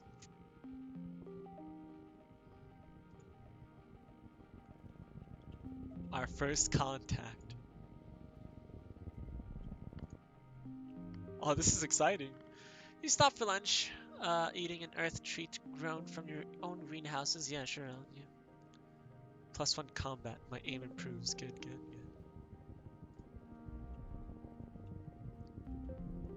I'm pretty sure I can just keep going this way, right? And then DYS is here. Then he's gonna tell me, do you want to camp outside? And I'll be like, no. You spot DYS sitting in a clearing, but not before he sees you first. Instead of sneaking away as usual, he stays still as you approach. Like it's totally natural that he'd be sitting in the middle of the jungle so far away from the colony walls. Now that you think about it, you're a little glad to see him. You are so far away that you can't see the walls anymore. It's really weird out here, and it's getting late. DYS stares unblinkingly at you as you approach. Hi, Taco, is all he says. Hi, DYS. He seems to be in a good mood, something you see very rarely. Did you see Chief Surveyor Utopia out there? DYS asks. She has like X-ray vision eyes or something. She'll catch you for sure if you get too close. She caught me once and I got in big trouble.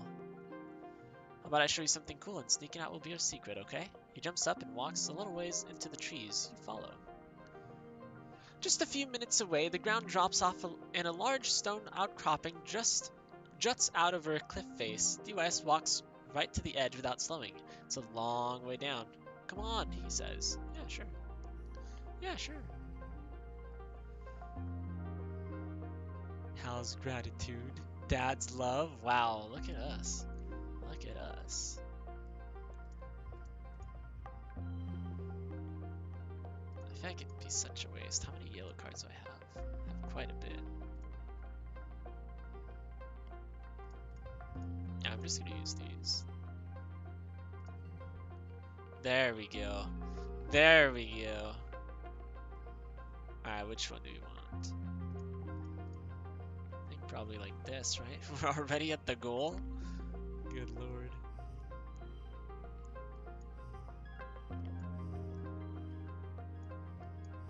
Seven, three, 4. I don't know what to do with this. 2, 3, 4, nope. 2, 3, 5, nope. Gosh dang it, I can't. 21, 22. I'm assuming that's the best one. Can we get a super goal? Just like super impressed DYS? Wow, super goal. Okay. Let's see.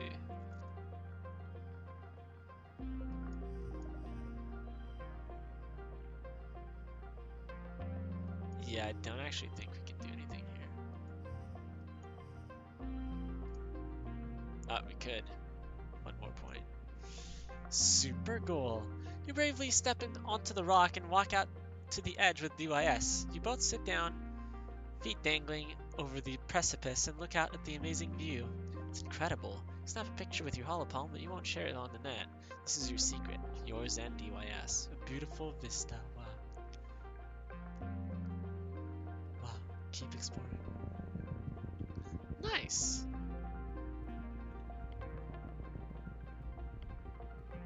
Yeah, sure, we can keep going.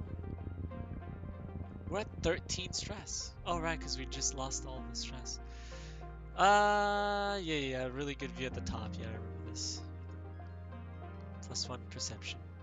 I don't know why I would really do that. I will resist it. Not today, Rock. There's the hot pie.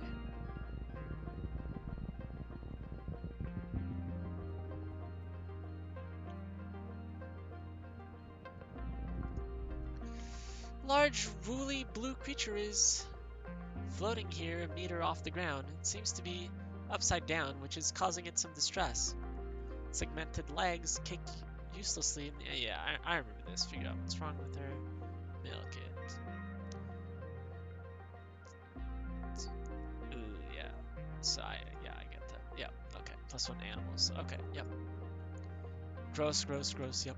Yep. She'll be fine. She'll be fine. It's okay. 50 stress all of a sudden. Oh. Nope.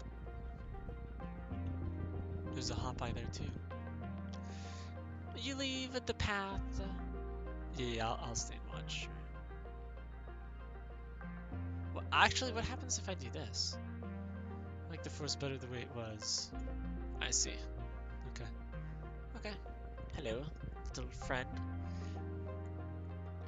Spot a group of small creatures playing in the field. They have 2 giant frog eyes and 2 regular ones. Yes, they must be hop eyes.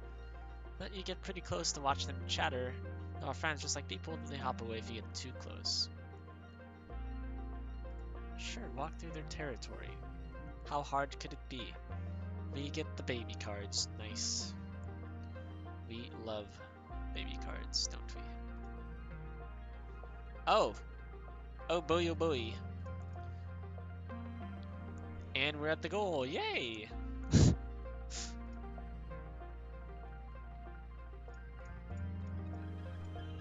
We're at the super goal. Wah! 5, 6, 7, 8. Oh, never mind. Not 5, 6, 7, 8. Yeah. Dang it.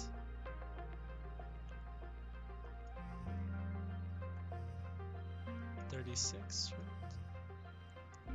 36. There you go. Does Taco Taco love coffee? Huh. A lot easier than our last run. Yeah, yeah, yeah, yeah.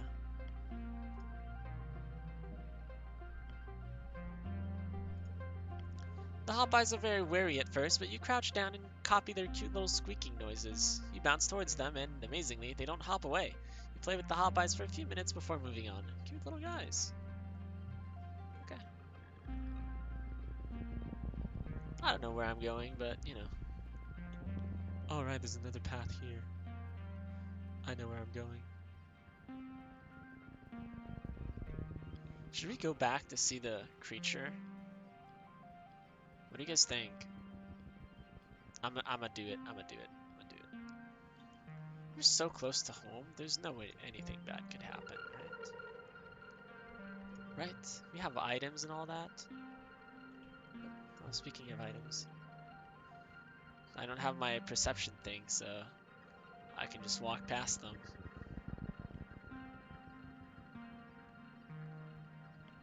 Might as well do it. Yeah.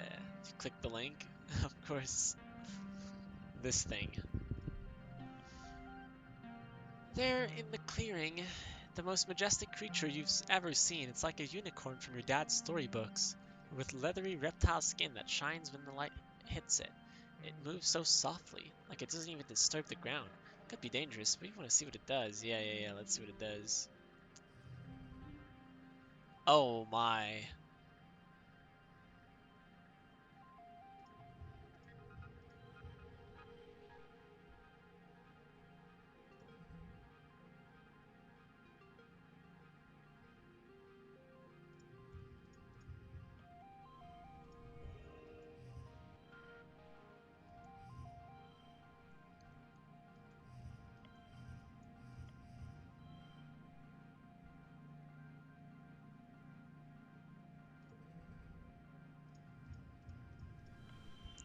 And it's a super goal again, of course. Of course. Wow. We're owning. We are owning.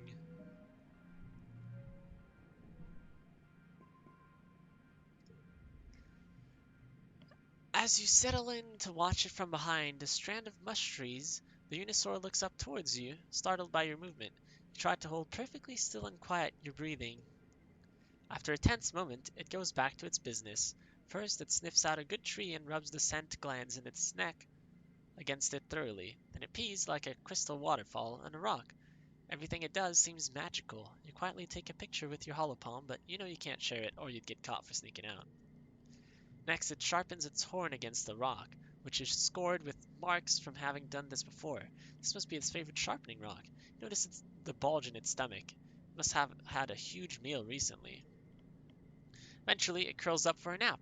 You quietly sneak away. This was so wonderful. Fortuna is a magical place, and it would be such a shame if someone was to destroy it. Yes, such a shame. Yes.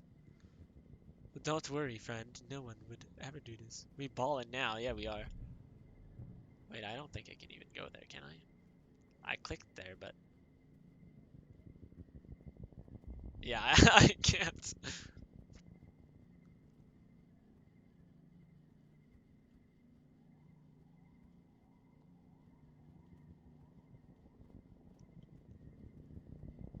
Where should we go? This way? This way. We'll go this way. There's a hot by this way. Oh, there it is. Hi. Um. Oh yeah, I remember this. We actually had this, and then we freaking panicked. The first run. I don't know if you guys remember.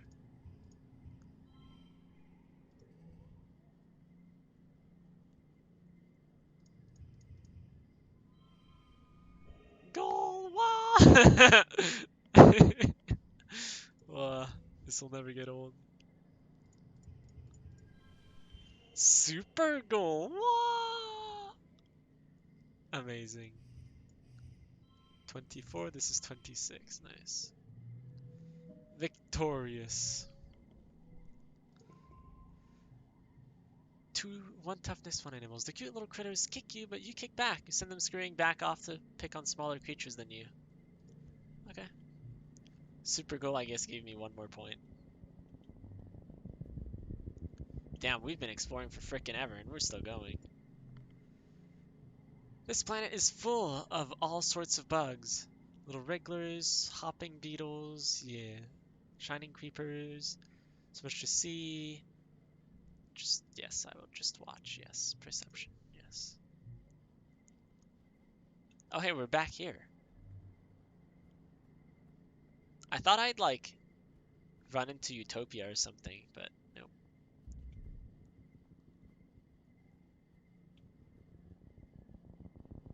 We can do 1 more. We can do 1 more. You spot something suspicious. You spot a suspiciously regular mound of dirt. Maybe something is buried there? Could be dangerous, though.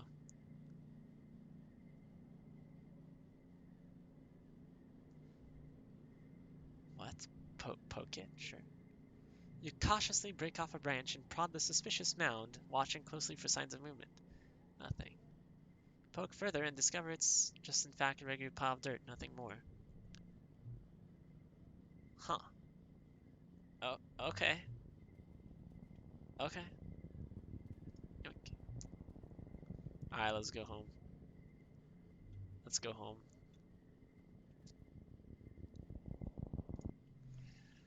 You've reached the end of this area. Yes, go home.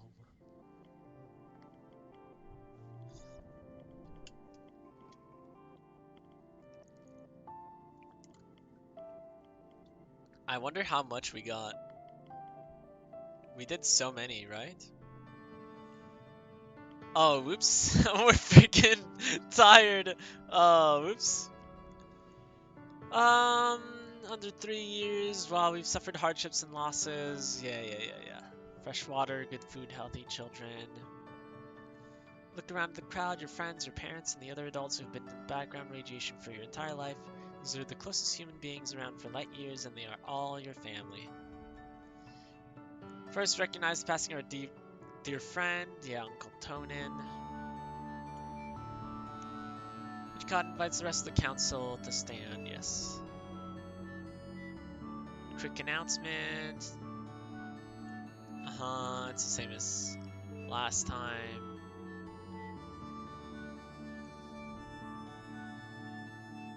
Alright.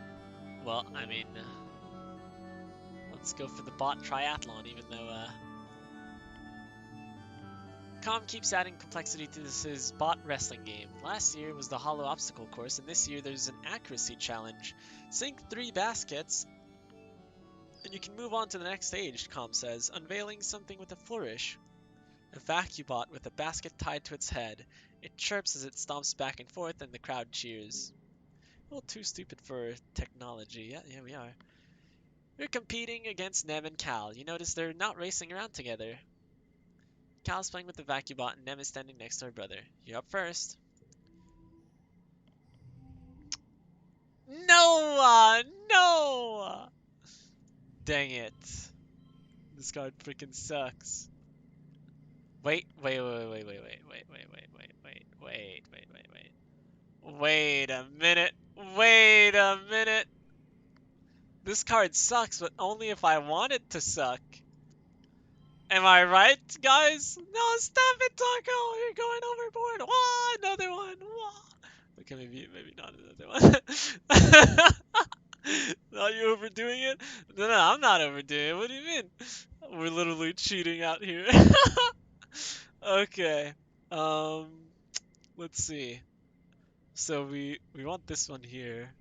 Then I guess we'll do this one. Oh, okay. Yeah. Okay. Sure. 5 and 6. Oh my God, we have the freaking Cal over here. 5, 7. Oh dang, we don't have a. We don't have a. Whatever it's called. I mean, we're so done, dude. We need 10. We're done. We're done, man. It's done. We win. Okay. Super goal. It's just too easy now. I don't know. My goodness.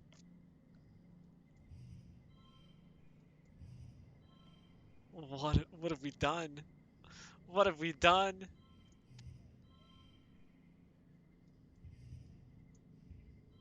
This is also 34, right? Yeah. I'd rather use Tammy's care than that other thing. Crazy, you've gone mad with power. Yeah. Here we go. The super goal. What the? Ah, damn, there was one more that I could have gotten. You thought the accuracy portion would be harder. Those vacuum bots can be fast when they're on the mission. This one seems to get bored and waiting for you to complete the obstacle course. So by the time you line up to take your shots with the sports ball, it stopped running around and has taken to carefully vacuuming the dirt under its feet. We got lucky? You easily sink your baskets and move on to the wrestling competition and win by a huge margin. Nem pouts and stomps over to Calm, yelling that it wasn't fair that you got it easy. She refuses to speak to you until Calm sits you both down and makes you shake hands, pointing out that Nem also got hit by 5 hollow obstacles and couldn't have won anyway. Nem begrudgingly accepts your win. I'm just that good, what can I say? Someone stop this man. I don't know what I got from the super goal though. Through the festivities, you take time off for a much needed, very relaxing break. The slip and slide. Wow, and we're back to 47 stress. Wow. What the heck is happening? How are we, like, winning everything? You guys remember the first run, right? It was, like, so hard to win. Tell Tangent you know where DYS has been going. You tell her yeah, whatever. Really? Is it safe? Um, Probably not. I'm not gonna say I'll keep him safe because I feel like she's gonna be like freaking sick. Whatever. I didn't say this last time. Maybe I should say this now. She eyes you skeptically. Full offense, Taco, but you're just a kid, she replies. However, I suppose it's good to know he isn't alone out there. What the? That was the right answer. That was the right answer. I'm surprised. I mean, she did tell me I was just a kid, but also, huh, alright. I was taking a break. Her makeshift desk. Yes. Hello, Papa. Taking breaks is important. Hello, DYS. I dare you to eat this worm. Yeah, we've done this one before. But I double dare you to eat a worm. You can't just turn down a double dare. You're no meek little hop-eye. Slimy, unsatisfying, very, very gross. DYS eats his like a noodle. slurping it up and wrinkling its nose as it wriggles in his mouth. Yuck, he says, swallowing it whole, then shows you his empty mouth. Should have known better than to dare a person who fears nothing. How are we with DYS? DYS is sitting in the grass near the big gates that lead out to the jungle. He's just staring out into the nothingness and picking absent-mindedly at the weeds. He pretends not to notice as you approach. Um, um, Worm eater, yep. Now you've eaten 2 worms, yeah. Would DYS want to play a game? Wait, when did I get this? Wait a minute. What?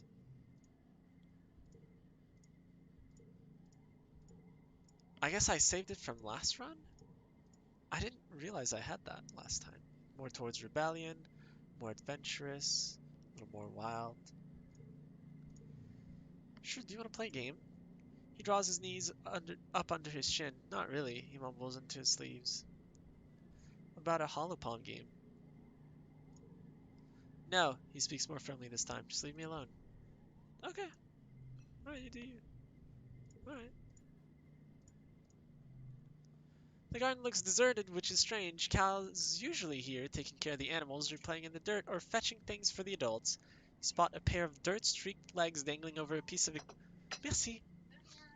You spot a pair of dirt-streaked legs dangling over a piece of equipment and clamber up beside Cal on the sun-warmed metal. Look it. We don't have to be worm eaters. We have the mighty apple pie. Wow. Bye, Takuma. Yeah, bye. Goodbye. Thank you for the apple pie. I always feel awkward eating on stream because I'm supposed to read anyways, right? Cal's distracted by something on his hands, but he looks up as you sit down. Oh, hey, Taco, he greets you. I didn't hear you, dude. Sorry. Look at what Tammy gave me. Wow, Tammy! Wow, free apple pie, yeah. He says, holding out a weirdly shaped doll with green stringy hair and lopsided eyes. Oh, it's him.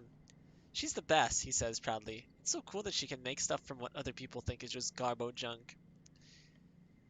He lies back against the machine and raises the doll to the sky, letting it block the sunlight from his face.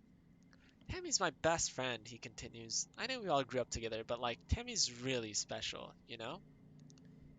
Yeah, she really is. Cal looks pleased. I'm glad you think so. We used to play together all the time in the stratospheric. Like, all the time. Man, I remember one time. Cal squints into the sun and just rubs his chin. Sorry, before you got here, I was just thinking about how when we were like 4 years old, I promised her that we would get married when we were old enough. Well, well, well. Well, well, well. Okay, here we go.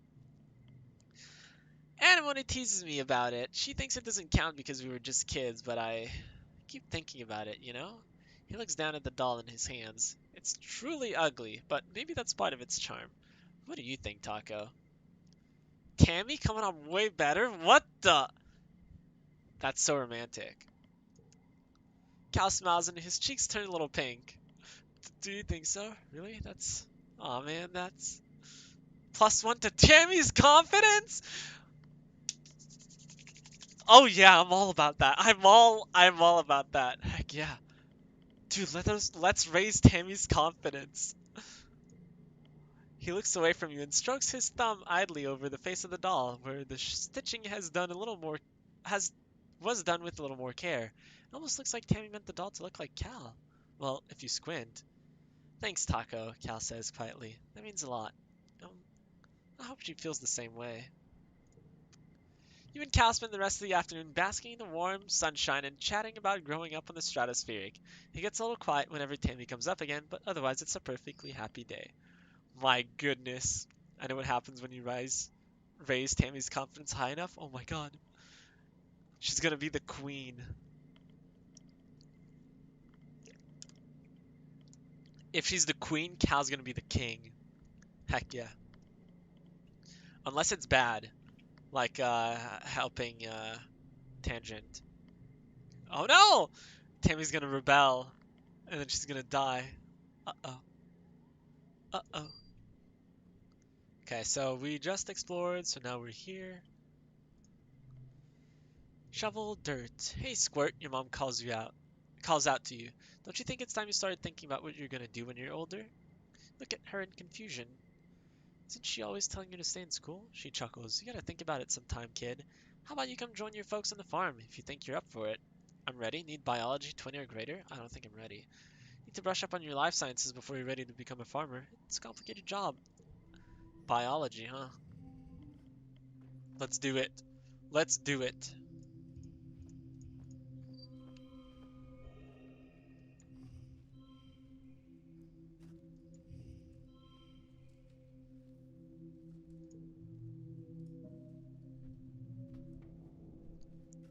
Wow, I gained so much stuff.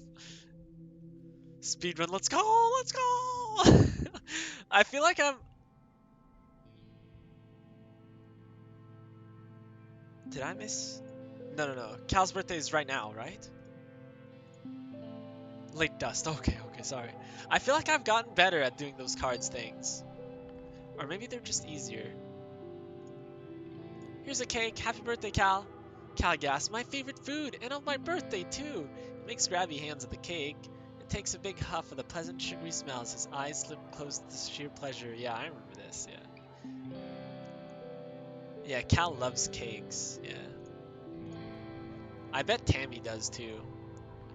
Just the person I was hoping to see. Your dad jogs over with a sunny smile. Hey, you want to get your hands dirty? Well, more dirty? Survey teams are bringing in a ton of animals we're working on domesticating, and we could use your help. You already know your way around a shovel, so I figured you wouldn't mind stopping by sometimes and giving your old man a hand. He says, pointing towards the animal paddocks. Cal is helping out too, so you'll have a friend to work with. And if you happen to be out in the survey teams, keep an eye out for more animals to bring home. Sure thing. Dad smiles. Great, see you there. Tending animals in geoponics. I got that one so late on the other one. So late. She did die for candy floss, probably.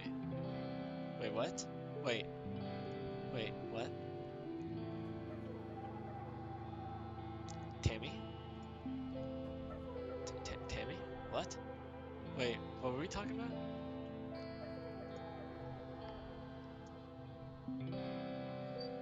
Okay, Tammy, is it your birthday? Ah, she squeals and dances. I love flowers, even weird alien ones, and yellow's my favorite color too. Nice, Tammy likes yellow flowers. Said she probably likes cakes too. Oh, yeah. She did die for candy floss, probably. Yeah, probably also likes cakes. You are right.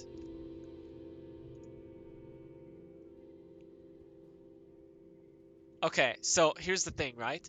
I want this. I'm gonna go here first, and then I'm gonna go study biology. You meet your dad by the animal pens, fresh and ready for your first day at your new job. Your dad laughs at your clean clothes and your scrubbed face. Oh, Pumpkin, I'm sorry to tell you that you're a little overdressed for the position. He chuckles. You're gonna get dirtier and all heck today. Go on, put on these overalls, and let's get to work. Don't set a cake in the wild, then. 'Cause she's gonna go fetch it, you think? Change and follow your dad to the float cow pens. He rubs their noses as he points out their names. No, they're cute, but these ladies aren't pets, he says. They're livestock. And more than that, they're not really domesticated, like our animals back on Earth. They're more like tame.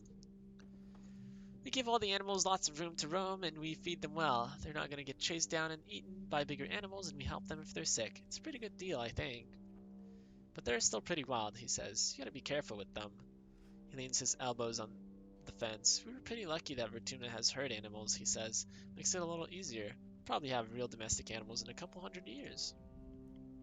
Well, kiddo, your dad says, spreading his arms. We've got all these animals. What do you want to learn about first? Okay, so we know all of these. Let's get started. Great, your dad says, clapping you in the back. That's the kind of energy I want to see around here. We need someone to muck out the float cow stables. They might float, but their poop sure doesn't. He hands her a shovel. Have fun. Yay. Yay. Goal of 20. Card becomes red. Ooh, that one sucks.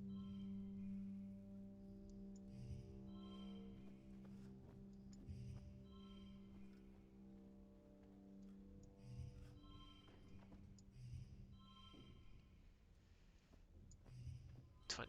Nice. that could have gotten 21. Oh well. +4 animals.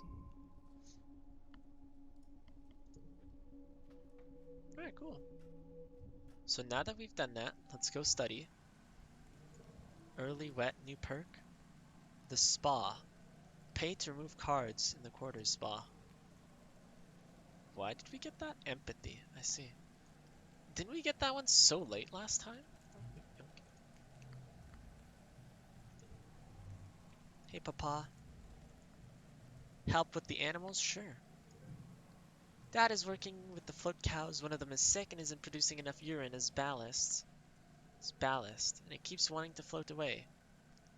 Your dad is building a spike so that he can tie her down until she feels better. Hold on to the leash. Feeling like a little kid with a balloon. A big, woolly, grassy balloon looks down at you with placid, unblinking eyes. You can see yourself refracted in them. Weird. Neat. Weird, neat indeed. Uh-huh. Hello. Let me go on expeditions yet. This it's too dangerous for little kids. Hey Tammy, is it your birthday? Clothes are full of holes. I don't think so, but sure. Here's a flower. Not her birthday. So it could be late wet with the twins. I really doubt it though. I really, really doubt it. But there's no real reason not to try it, so. Hey Mars. Would you like this log? Ugh, what do you expect me to do with this? Put it where it belongs, outside in the dirt. Maybe I knew that already. No, I don't think so. There's two things she doesn't like. Well, see if I care. Alright, let's study. It's time to go to school, friends. Time to go to school. This week in biology class, you're learning about predators and prey. Professor Hal brings up a picture of a hop-eye on the holoprojector and asks, who can tell me what special thing hop-eyes do when they see a predator? Tang's hand shoots up. They hop away very quickly. That's why we call it a hop-eye. Hal nods. That's true, but not what I was getting at. Tang stammers and looks upset, like she can't believe she got something wrong. Hal scans the class again. Anyone else? Taco? They thump on the ground to warn others. You've seen hop-eyes out in the wild, and you know they're very communal animals. One wouldn't run away without warning the others first. Then they all hop away very quickly. That's right, Hal smiles. Taco sounds like he might have met one before. I know. Tang gives you an appraising look. Maybe she didn't expect this from you. Wah. Wah. Tang likes us again? Wah. Get in there.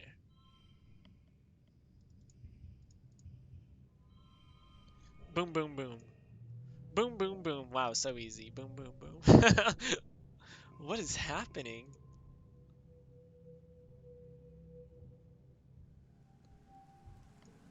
Oh, right, it was Mars's birthday, and we gave her something she didn't like. Whoops. Oh well, sucks to be Mars. Boom, boom, boom, boom, boom, boom. Hey, Anemone, what's up? Or Nem. Nem scowls as she watches the rain come down. I'm gonna do it, she mutters. I don't care if my hair looks like a puffball afterwards. If that's what's gonna happen, that's what's gonna happen. You're gonna do what?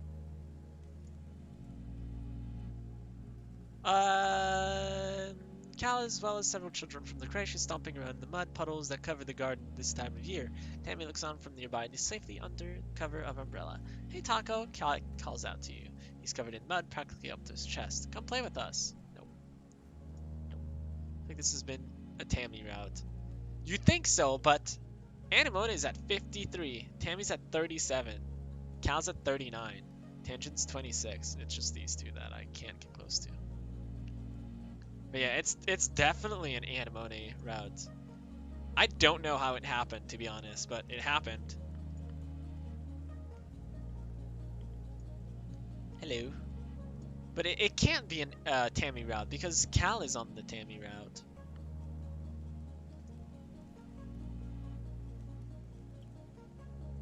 Maybe like supportive friend, Tammy.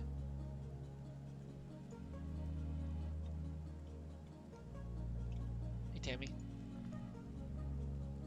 Tammy grabs your arm. Please be careful out there, Taco, she says, so earnest it's almost painful. My dad, it's been a year and...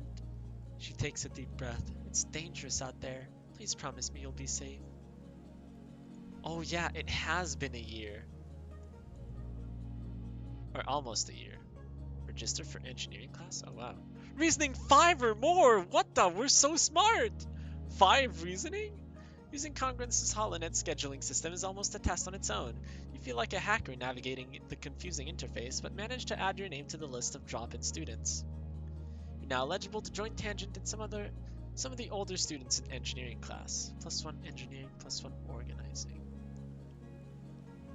Whoa! We have 1 engineering! Oh my god, we're on our way. But yeah, we're still studying life sciences. You should have known better, Tangent, you hear as you walk past the laboratory. Curious to listen at the door, Chief Engineer Instant sighs. I know you meant well, but your presumption has cost us 3 months of work. You can't simply look at an experiment and change the parameters to your liking. Getting results is not the same as doing good science.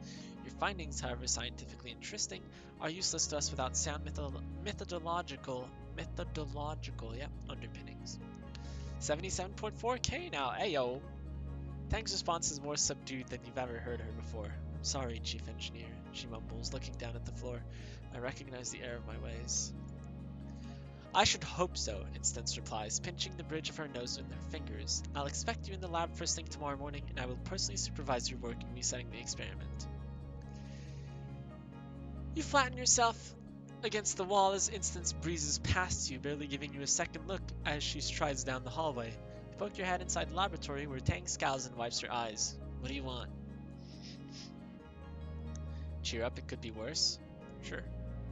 It's true, I could have lost 4 months of work, Tang says, really. That's the spirit. I didn't know Tang was like that. I've done Tang's job before. I thought she was gonna chew me out for this one. Losing the data was my fault, Tang continues. I want to prove I'm not the little kid from biology class, that I'm ready to work hard and really make great discoveries. Dr. Instance has always been there for me. When I was a kid, and now, with my mother gone, she's the only adult in this colony who sees what I could become, she says. She believes that I can be better than what I am. It's always been that way. I just really want to impress her. You will, Tang. Tang hums in agreement. I certainly hope so. Maybe the other option was the better one? I don't know.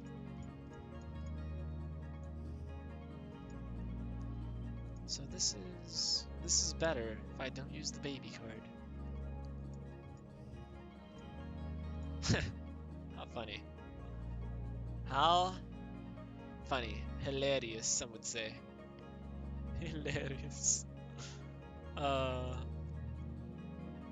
Don't need babies. Yeah, we don't even need it.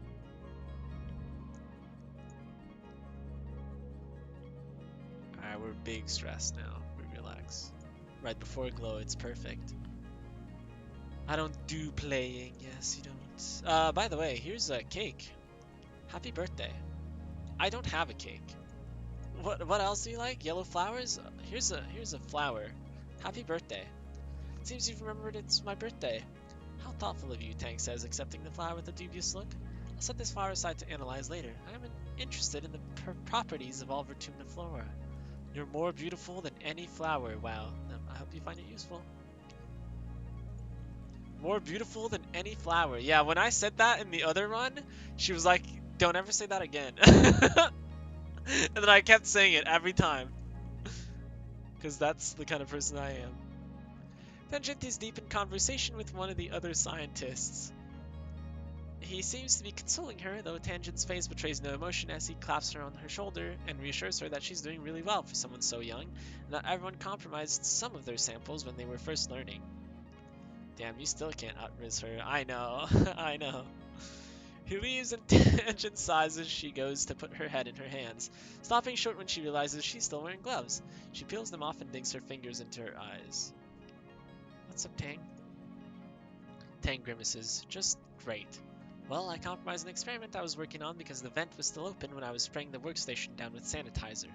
She sniffs. It's so gross here, she says. I probably did that fungus a favor. Tenjin takes a bottle of sanitizer from under her workbench and cleans while she speaks. There are pollen spores everywhere, she whines. And he comes over here and tells me it'll be okay, Tang. Like it's his job to console and patronize me. I hate being patronized too. You both sigh in unison. I hate being young, she says bitterly. Why don't they understand that we have higher expectations for ourselves than they do? I need to learn from my own failures. +5 rebellion, yes, we're big rebels. 5 rebellion total. I thought she was super loyal, but I guess not. What I don't need, she continues icily, is someone to pat me on the head and tell me it's okay that the adults will make it all better. I messed up, she says. Just let me fix it. Don't make a big deal about it like I'm a child with a boo-boo. Tangent's focus. We're back on Tangent's route. Whoa! We're not. We have Anemone's stuff. Anemone's loyalty, Cal's strength. Tangent's focus. I don't think they can. Tammy's scare. There we go. We have 4. 1, 2, 3, 4. Yeah, cool. Cool stuff. Cool run so far. A sports ball goes sailing. Yeah, that's what they used to say on Earth. Yep. Hey, Cal. Taco, come play with us. Want to hear a fun nature fact? What the biology? 10 or 20? You recently overheard the children learning how to count by studying hop-eyes. Hop-eyes have 1 foot, and 2 tail forks, and 3 stomachs, and 4 eyes. And if you see 5 of them together, that's lucky. Cal laughs, finishing the mnemonic with you, right? Mnemonic? Wait, how did they find out that the hop-eyes have 3 stomachs? I don't want to know. And you spot Cal heading... Are we at 40? We are. 41. Spot Cal heading towards the barns at the far end of the farm. Hiya, Taco, he waves. Hey, what's up? Just heading over to the barn, Cal says. I finished before everyone else today, so I sold everyone, yeah. I told everyone I'm gonna clean it. No one wants to get roped into helping, so it'll just be me and Socks. You should come with. I'm sorry, but your full name is still ugly as flip. Yeah, what is it? Yeah, recalcitrance. Yeah. Recalcitrance. Oops, that's, yeah, okay, yep, yeah, I keep clicking. That's her full name. Tangent. DYS. Marzipan. Aspartame. I'm assuming. Geranium. Udicot.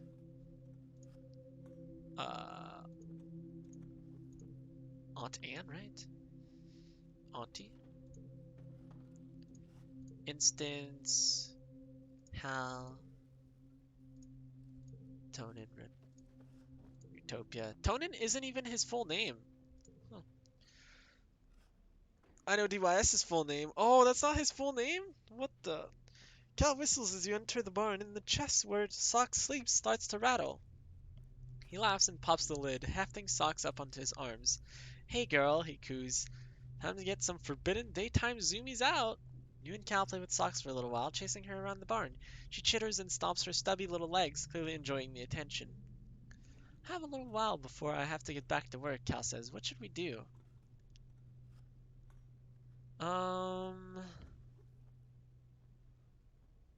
Let's teach Socks a new trick? Sure. Oh yeah, Cal agrees. I've been working on getting her to follow directions lately. That's a great idea. Spent about half hour teaching Socks how to shake a paw. There are a lot of paws to choose from, and she seems to delight in giving you a different one each time. Can't help but think that working with her like this might come in handy in the future. +1 animals. Spoilers, his full name is just D. His name is actually shorter. Just D. Had a D. D just finds dead animals all the time. Hey, Mom. Yeah, organizing, I'm on that. No problem. 12, yep. I'm on that. Soon. Soon. Hey, Mars. Come over here. Yeah, you need to take a selfie? Yeah, I'm out. See ya. Hey, Tammy. Please be careful. Yep, yeah. It's been a year now. Visit the spa. I'm good. We can relax in the lounge. What happens this year? I can't remember. I think geoponics gets wrecked. You split your time between watching holovids, listening to music, and studying for class. Occasionally, someone asks you to run an errand for them, go on long walks. Overall, you spend the month relaxing and doing whatever you want, whenever you want. You really needed this. Obviously, I'm not going to say what it is. Yeah, thank you. First words out of there. It's alright. We still have the giggling, which is the important one. Hey, Mom. Uh-huh. Hey, Nem. Uh-huh. There's a crystal somewhere, right there. Hey, DYS. DYS pokes a glowing bauble bud with his toe. The seed head snaps free and drifts up into the dark of glow, slowly breaking up into little luminescent specks. Make a wish, he says. Yeah, make a wish, yeah. Roma's favorite is the giggling. Yeah, it is. We still have it, no worries. Maybe we'll end the game with it. Apply to work as a farmer. Ask your mom if they're still looking for people for that farming job. Sure, kiddo, she tells you. That is assuming you've been studying up on your biology. School comes first. I'm ready, Mom. Mom claps you on the back. Oof, she's just as strong as she looks. Right, she says. Come see me in the geoponics when you're ready to start. It'll be more fun than wheeling dirt around, I promise.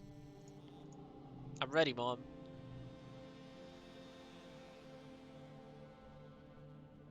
Three animals, two empathy. Yeah, I'm ready, Mom. It's a proud day for your mom. You're finally following in her footsteps. She meets you at the gate to the gardens. Hello, Sprout, she says, sounding chipper.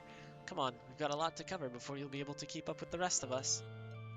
Finally, some real farming.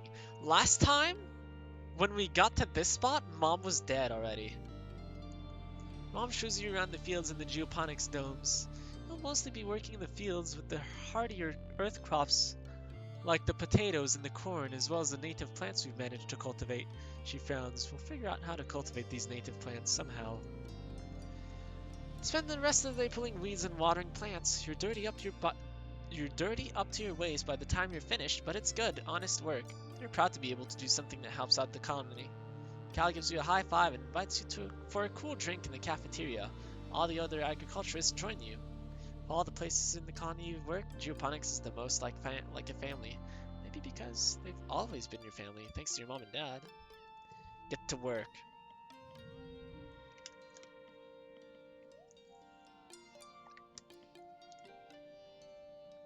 I swear, I was getting these numbers at the end of the game last time.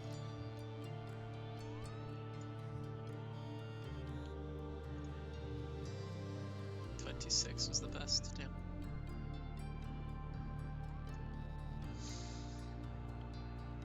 Two data points form a line, but three is a pattern. The colony has been on high alert all glow, hoping that the creatures from beyond the wall don't return for a third year in a row.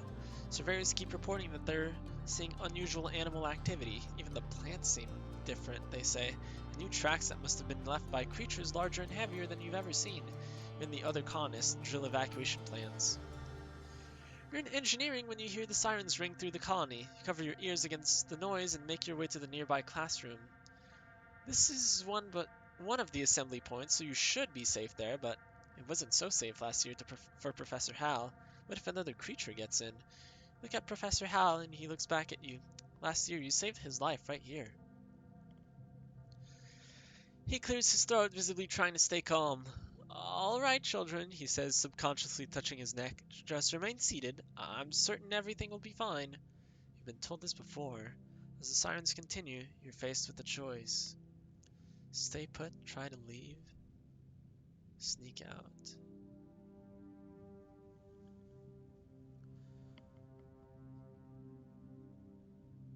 I don't remember what happens this run.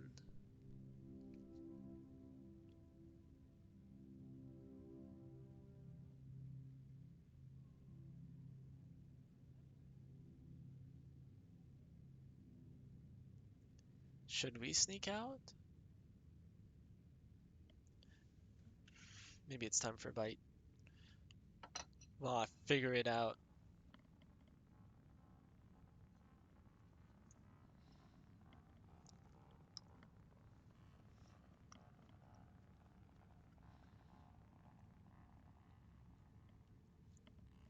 I'm pretty sure geoponics is targeted again. But then if I sneak out, like, what am I gonna do exactly?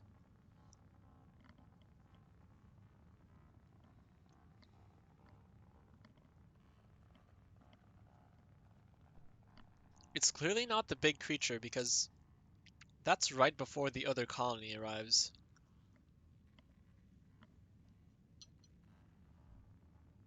And I'm definitely not there yet. Yeah, I'm 12.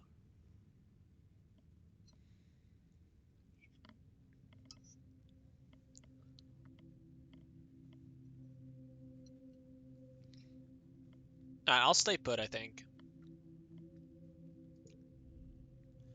Yu Tang, Mars, and the other kids try to stay calm.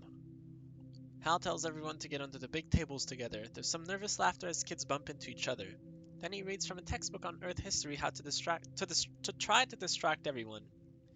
His voice shakes as he fumbles over a passage about Mesopotamia. It's more upsetting than helpful. Mars grabs your hand, but when you look at her, she looks away pointedly. Um, why did you just grab my hand? Mars? Hello? Hello? Sure, I'll take it seriously. There's nothing you can do, so you try to apply yourself to reading the chapter you've been assigned. You struggle with it, your mind racing. You notice Tangent trying to do the same. She gives you a faint smile over her holoscreen. Nice. It isn't long before the sirens turn off, ringing 3 short pulses as the all-clear message flashes on your holopalm. You and the other children file out of engineering, and you head back to your quarters. Parents will want to know that you're safe. Your dad gives you a big hug, but your mom slumps into a seat at your small table. Yeah, they were going for geoponics. Sure was just bad luck. Yes, of course, bad luck.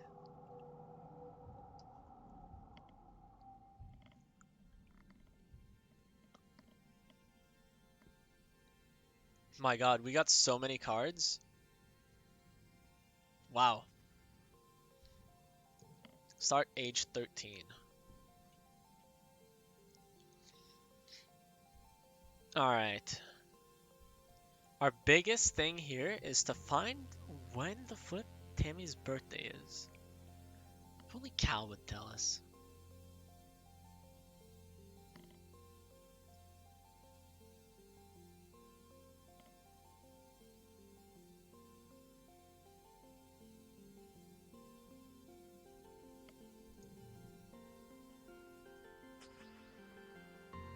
Can't remember when I tried. I'll try late pollen this time, I think. And more, but yeah.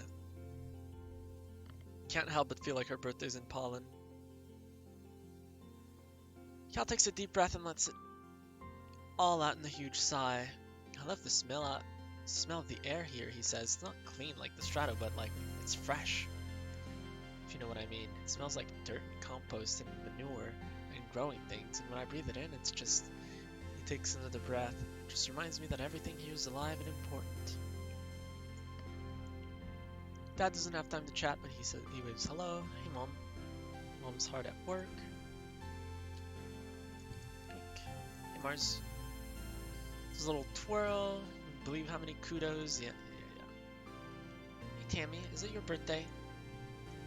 Tammy is rolling a snowman out of the fluffy blue spark snow to a small degree of success. It lasts long enough for her to wrap a hand-knitted scarf around it and place a few rocks for her eyes before it slumps to the side in an unattractive lump. Not bothered, Tammy just sighs and wipes her hands on her skirts. It was worth a try, I think. What do you like, Tammy? Yellow flowers, not logs. Would you like this fruit? Not particularly. Got it. Hello, Tang. Science is the language of all things.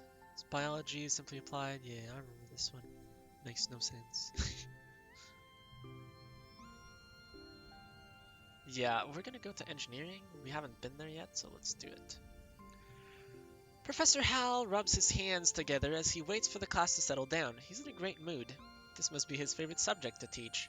If biology and chemistry are the wet sciences, then engineering must be a dry one. But believe me, this class definitely won't be dry. He winks. It's weird. We'll also be learning math, physics, computing, robotics, architecture, and astronomy. Tangent raises her hand. Will we also learn about nuclear engineering? She asks. Professor Hal nods. Yes, at a beginner level. We'll have an overview of atomic theory and take a field trip to the engine rooms to learn how our ship's nuclear reactor works to power the colony. Cool, cool, cool, cool, cool, cool, cool, cool, cool, cool. Wow, this one sucks. I think I'm actually gonna redraw. This is better. I just need to order them correctly. Like this. But jeez Louise, man. Definitely not the best.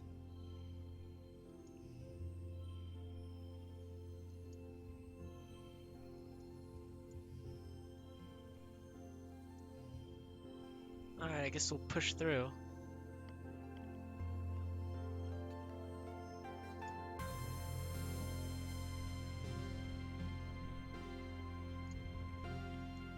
You wake to the sound of your parents arguing in hushed tones, clearly trying not to disturb you. You blink away the sleep from your eyes, eventually remembering, wait, isn't today your 13th birthday? What's your birthday cuddles? Parents always make a big deal about your birthday. Peek out through the privacy curtain on your bunk and listen in on their argument. You're being unreasonable, your mom says. Taco's a teenager now. You have to give him the opportunity to take calculated risks, or he'll start acting out. That's just what being a teenager is. Going off into the wilderness isn't a calculated risk, your dad replies. It's too dangerous. It's weird to hear your parents arguing. If they ever disagree, they sort it out quietly or go to mediation. This time they sound really upset. It's unsettling. We'll need to... We glance at you. Your mom holds up her hand to silence you and goes right back to talking. Geranium, she grates. You've said yourself that we need every person out there surveying for edible native plants. You're even going yourself. Why not our son? Your dad flails his hands helplessly. Because, Flulu, he's our son. It's our responsibility to keep him safe. You're not keeping anyone safe by coddling him. Your mom almost shouts, and your dad flinches in shock. Taco's survival depends on him understanding this planet we're living on. So you're not doing him or the colony any favors by pretending like that's not the case. I can take care of myself? Sure, we'll try it. We'll try. We're brave. We're a big boy. You point out that you saved Professor Hal when you were only 11, so clearly you can handle yourself. Dad's shoulders sag as he shakes his head. You barely even know what's out there, kiddo, he mutters. Mom's fierce expression softens. Hey, Taco. Sorry, it's your birthday today, and here we are arguing like a pair of assholes. Happy birthday. They both give you a hug. We meant to order up from the canteen and have our usual birthday breakfast, but we got to talking about how Utopia's opened up positions and expeditions for kids 13 and older, and, well, that's you now. I suppose we'll have to let you spread your wings someday, your dad relents. I just feel better knowing you were safe here inside the colony walls. He gives your mom a faint smile. We decided early on to let you choose your own path in life, so if you wanted to join expeditions, we're behind you. Just be safe. I will, Papa, I will. Oh, hello? Tangent is standing still with her face held up to the sky, letting blue snowflakes land on her cheeks. They melt almost immediately. She doesn't move as you approach. After a minute, she winces and rubs her eyes. It stings, she says, because it's made of acid. Yeah.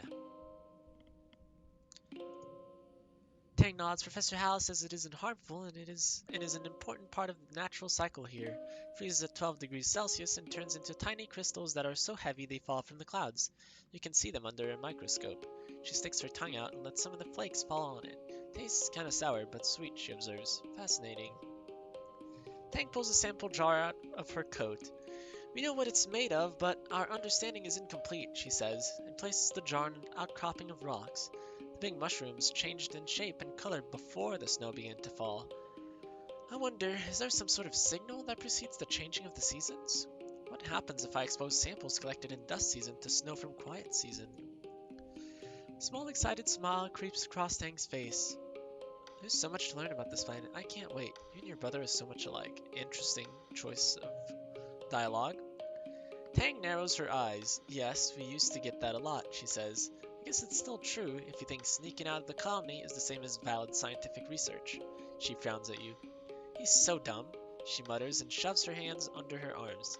He only cares about feelings, especially his own. Oh, oh. Yeah. I remember this. Hello, DYS. Skipping stones across a flat stretch. Talked to my sister today, he says. Skip. She's doing some kind of super secret extra credit project in engineering. She went to gloat, I guess. He tosses a rock into the air and catches it. Whatever. She just likes it when people pay attention to her. Super secret project, huh? Hello, Mom. Eating enough? Yep. Hello, Dad. You find your dad comparing some plant samples. When he sees you, he puts down the test tubes and gives you a big hug. Kiddo, he explains, then kneels down to look at you in the eye. I've been thinking, I want to say, I'm sorry your mom and I were arguing on your birthday. We disagree sometimes, just like every couple, but it's unfair that you had to see how the soy sausage gets made. It's okay. Thanks for saying so. You're a great kid, thanks. Oh my god, hello. I want to offer promotion of your channel. Is it auto on? It's auto on. Oh yes. Dodgehype.com. Thank goodness. Thank goodness. I want to talk about, we're both just really putting our everything into the farm right now, and it's making us kind of snappy. You don't have to worry about it, okay? He squeezes you in a hug. If you want to join Utopia's exploration team, just be careful, it's dangerous out there. I heard auto on, yes, auto on is here.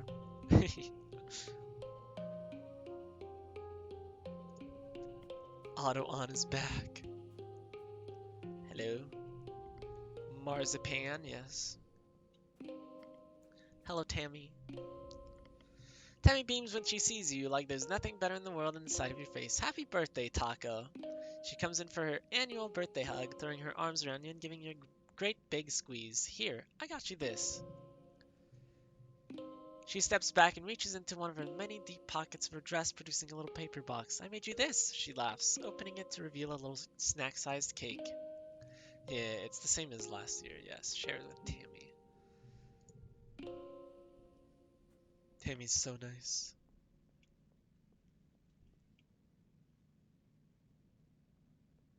Alright, so let me go join the expeditions real fast. I think I have to talk to Utopia, right? I don't? I can just walk out? I guess so. Okay.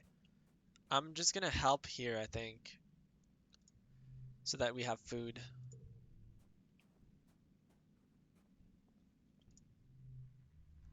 Notice board. Food shortfall minus 100%, yeah. Alright, let's work in the farm. Work on the farm. Taco, can I get your help with something in the barn? Cal asks. Excuse yourself from planting and follow Cal.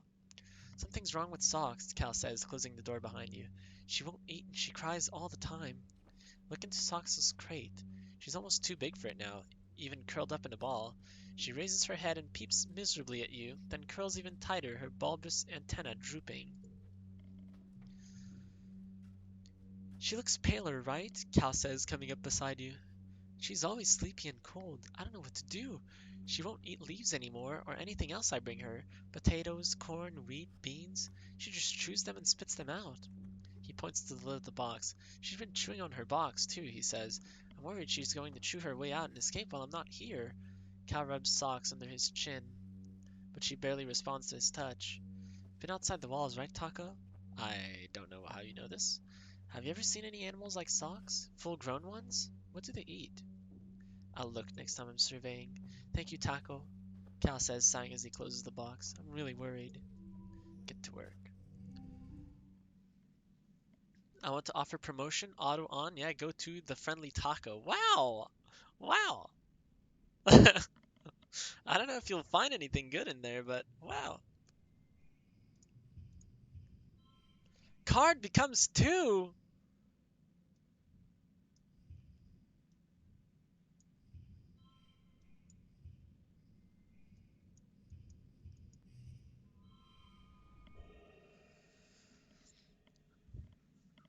Huh. This is the best I can do. I'm assuming so, right?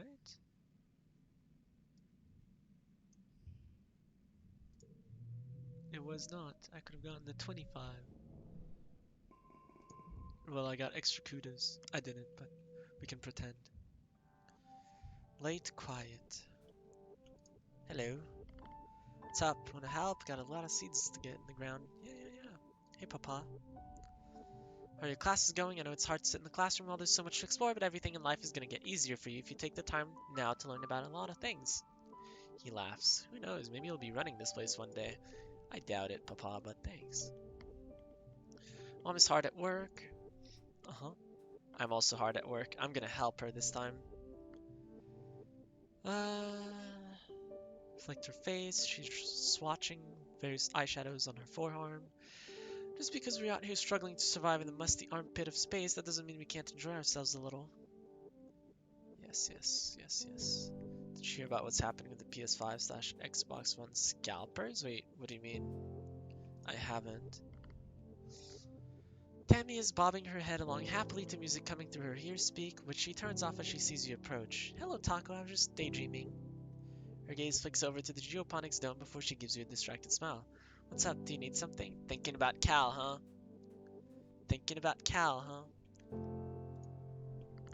The brain requires a nearly continuous supply of glucose.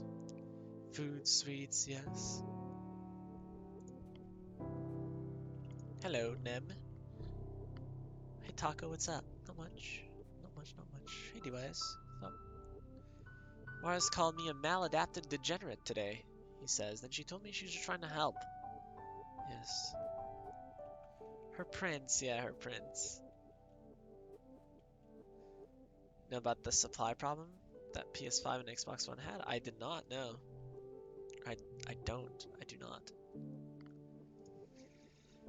Best thing that grows here is soybeans, for sure. Your mom wanted to plant wheat and rice, two really important staple grains on Earth, but they just can't handle the environment. Potatoes and corn do okay, but you can tell your mom's not really impressed either. So it's soy. A lot of soy. And taro, and plantains too. It was because the scalpers that were buying thousands of them to sell them at higher price to make a profit. Oh, really? I had not heard about that. Wow. This hand is real dead. Ooh, that makes it a lot better.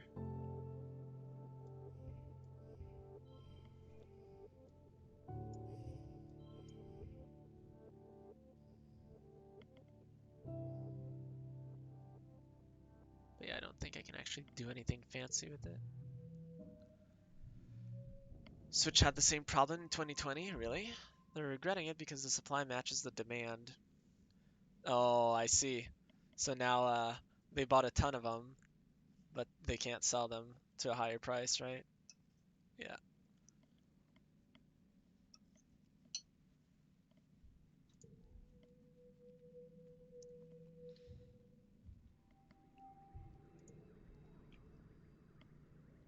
All right. You need to relax, I see. Dad is watching your mom work. You can practically see the hearts in his eyes. Mom's an incredible lady, he says dreamily. True love is hurtling yourself. Yeah, I remember this, yes. Hey, Mom.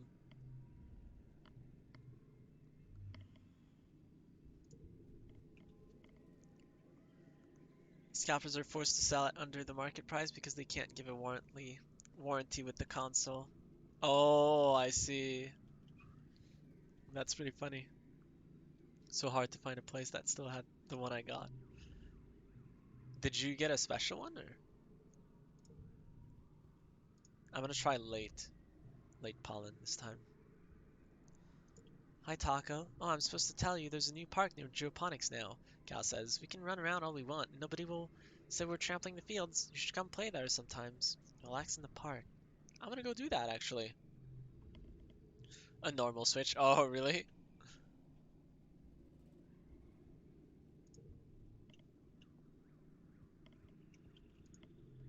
Hello, Tang. Yes, food.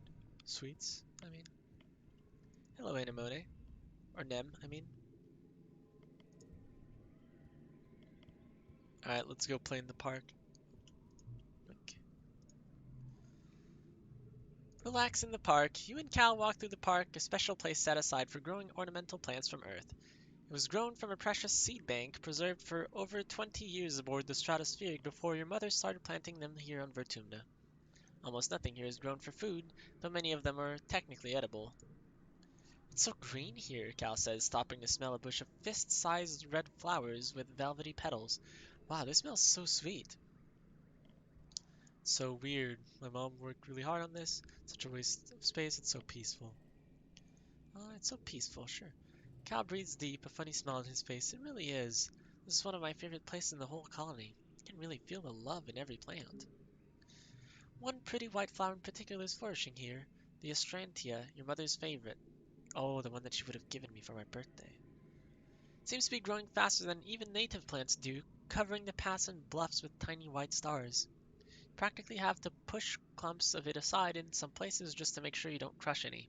Good thing it's so beautiful. Boom. See ya.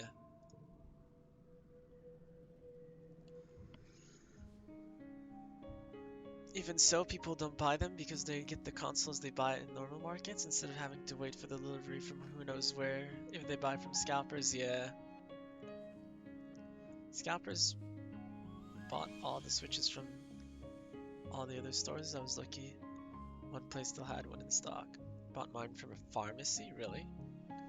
I got mine from, dang, Upsky. It's my little genius, savior of the colony. Uh, Pharmacy's such a weird place to buy a Switch.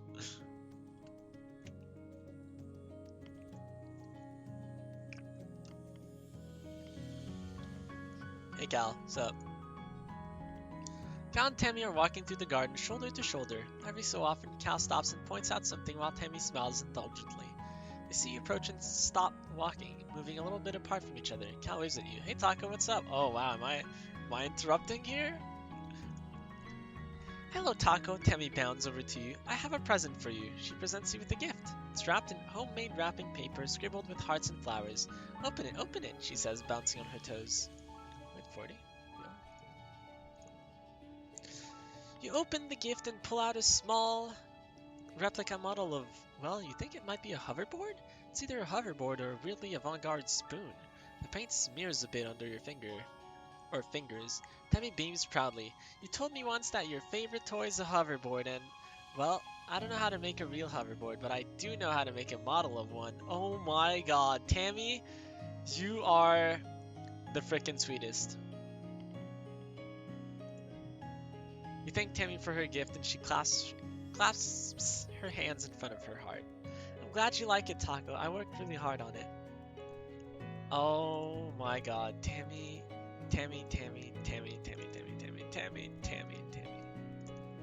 Wow. She tries. She does, yeah. +1 to cards with gems. I unfortunately don't think I have that many. 2, 3, 4, yeah. It's way better to use this one. But I appreciate it, Tammy. My Switch wasn't that expensive either, but yeah, it's weird that a pharmacy had a few. They had like 8 Switches. It was before Christmas. Huh. Electronic Express had one with the red and blue Joy-Cons. I didn't have the money for it yet. My parents got synced to pay them back once I got paid, and it was my mom who found that they had one in stock. Nice. Switch is completely black, discharged because I didn't plug it in for a while. Mine is just constantly plugged in on my desk. You catch Nim hauling around heavy containers filled with sand. I'm training for this year's Vertumnalia festival, she says, grunting as she hauls a container onto her shoulder. I'm gonna be the strongest this year for sure. You're right, Anemone. You are so right. I'm gonna be careful not to up my stress too much. Things must be going well because she's smiling a little. This year's project for the Vertumnala Science Fair is going perfectly, she says. Even I'm a little impressed. Oh wait, Vertumnalia is nowhere near. What do you think about this? Call it my cool walk. Yes, whatever. I don't care about your cool walk. Alright, I'm gonna go out to explore because I'd like to find Cal's socks thing, you know? You know? Probably plug it soon when the new Zelda game comes out. Oh yeah, did you see that Matthew Mercer is the one voicing Ganon? I don't know if you saw that. Hi. When you boarded Expeditions at Autobus this morning, you didn't know what to expect. It trundled you at the other surveyors a few clicks north to the Prosaic Plains, a high, flat area with cooler weather than your colony. You could barely control your excitement as you watched the landscape change. Now you're here.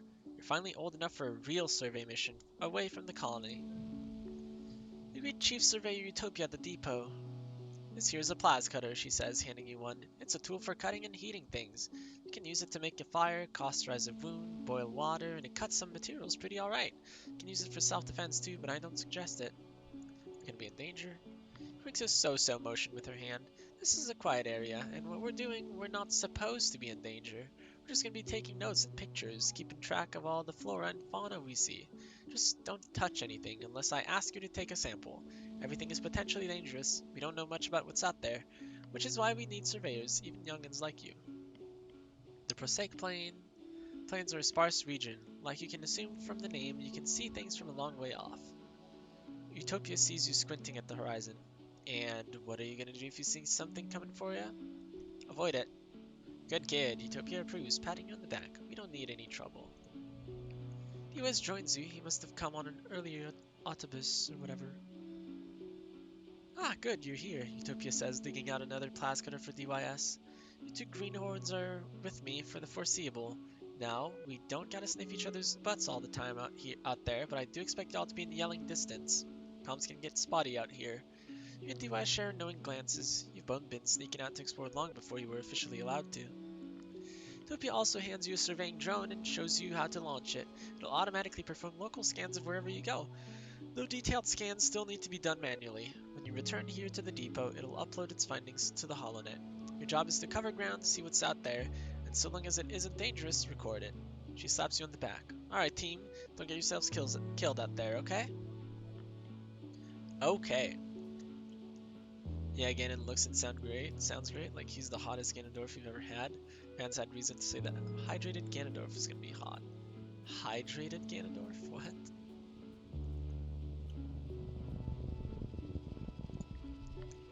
It's a cloudy day. You hear the crash of thunder from somewhere nearby. Loud, sounds like it's getting closer.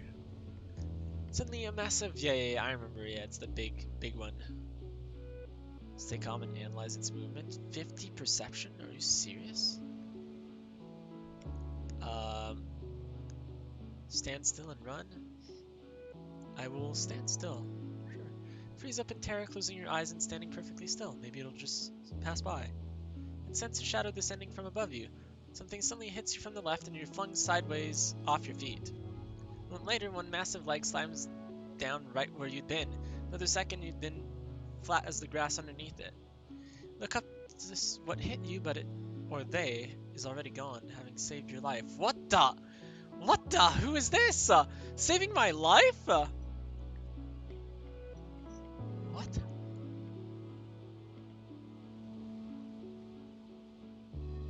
What? Why is this mysterious stranger saving us? I don't know. Is it old you? Maybe.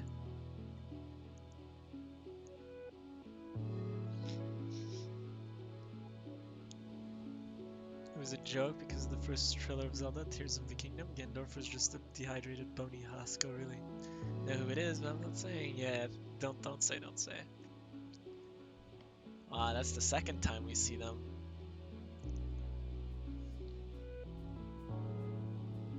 Hello. Almost bump into DYS. He's being so still and quiet, hunched over and looking down a little knoll. He shushes you and points. Don't scare them. Follow his finger and see what looks like a bush shaking violently. Two bushes, actually, at opposite ends of a clearing. They're bush bubs, he says, fighting over territory. Look more closely through your holoculars. Oh, those boulders are alive. They won't hurt each other. How do you know that? DY shrugs. If you're quiet, you see them a lot. You watch the two creatures face off rhythmically, rustling the leaves that grow out of their heads and backs. Their gangly branch-like antennae swing over their heads as they rear up to their full heights. Even from far away, they look imposing like agile boulders. One goes, then the other. They watch each other carefully, alternating and repeating the other's motions, trying to outdo each other. Ultimately, the smaller, more gracious one seems to be declared the winner. The wizard plops back down and shuffles away to the jungle defeated.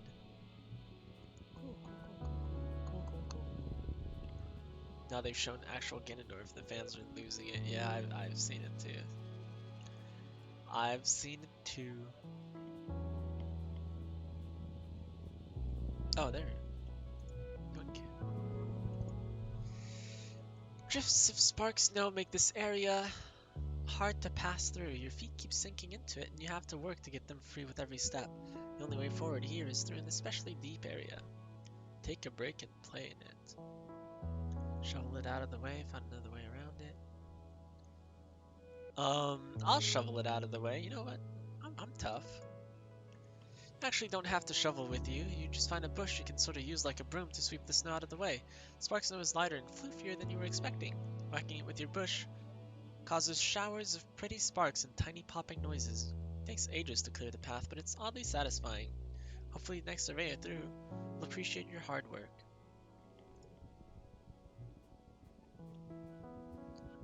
I'm a hard worker.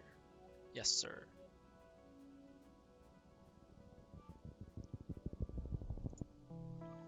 You stop to admire the light glinting off the water of a shallow circular lake when you notice some strange rocks. Yeah, it's those rocks.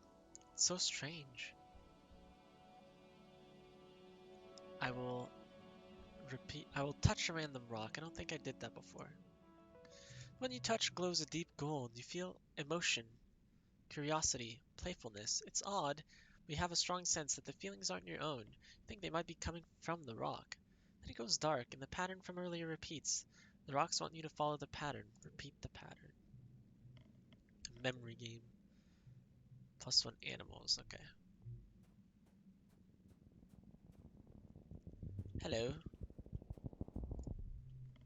Hey Taco, DYS greets you cautiously as you pass on the narrow path. Hey, do you want me to show you something? DYS almost never makes overtures of friendship. Whatever it is, it must be pretty cool. Yes, you always find the coolest stuff. You follow him for nearly half an hour. A couple times he stops to listen for something, then continues onward, tromping through the fields of broad-topped mush trees and swaying antler ferns. After a while, you start to wonder if he's just lost. You're about to say something about it when he holds his hand up for silence and directs you to crawl under a huge mushroom. On the other side, you have a view down to one of the perfectly round ponds. Taking up most of it is enormous Xeno. It's like deep underwater. Oh, I remember this. I remember this. It's a balneal, DYS tells you. They live in the swamps. You don't usually see them here.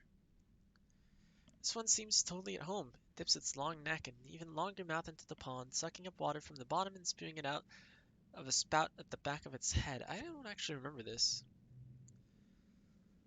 The spray of beautiful turquoise water sparkles in the sun. Tiny colorful bird-like creatures dart around it, catching the tiny fish that comes spraying out. What is it doing? I think it's eating the mud, DYS says. There's something really, really tiny in it. You watch for a while. It sure eats a lot, DYS adds. Interesting.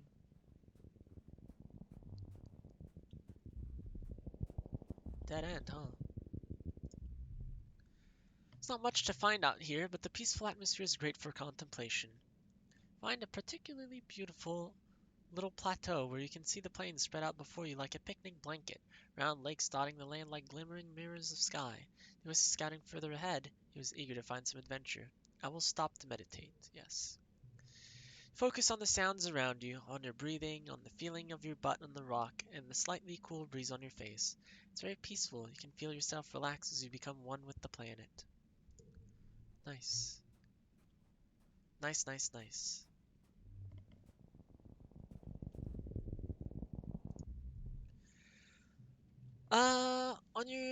One of your job as a surveyor is to document the flora and fauna through photographs. You spotted a small animal in the rock in the crook of a tree. It's so perfectly camouflaged you can only really see it when it breathes. You've got a camera built into your hollow palm, but it's not equipped to capture difficult shots like this. You'll need to put in the work. Animals or perception? We'll do animals. Yes. Yes, yes, we're definitely animals this time.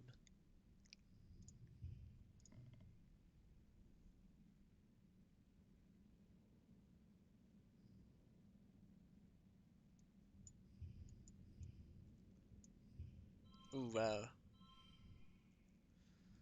Um, sure, I guess. Damn. Not too great, not too great, but I don't know if this is even worth it, to be honest. 17 versus, yeah, it's not really worth it.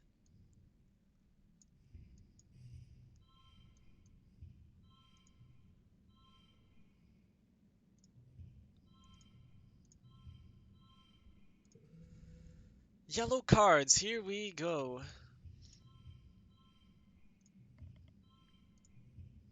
Ooh, not there just yet. There we are.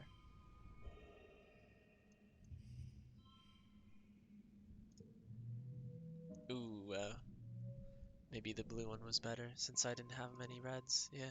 Cautiously crawl up beside your subject, raising your hollow palm to get the best close-up possible. Ouch! Just as the camera takes the photo, your subject bites you on the finger. Ah, you hope it's not venomous. On the right side, you got the shot. Got perception.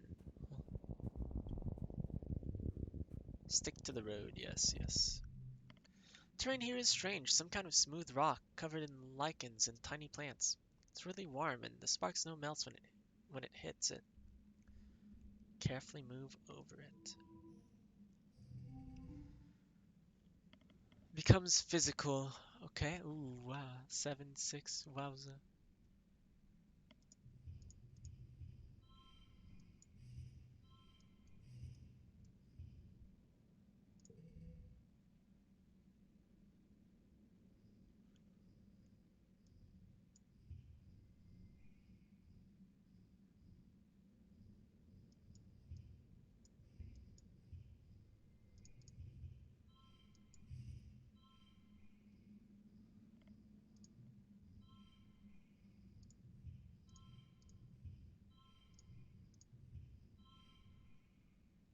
I think this is probably good bet. Oh boy. Super goal. Wait, I don't even remember what I'm doing.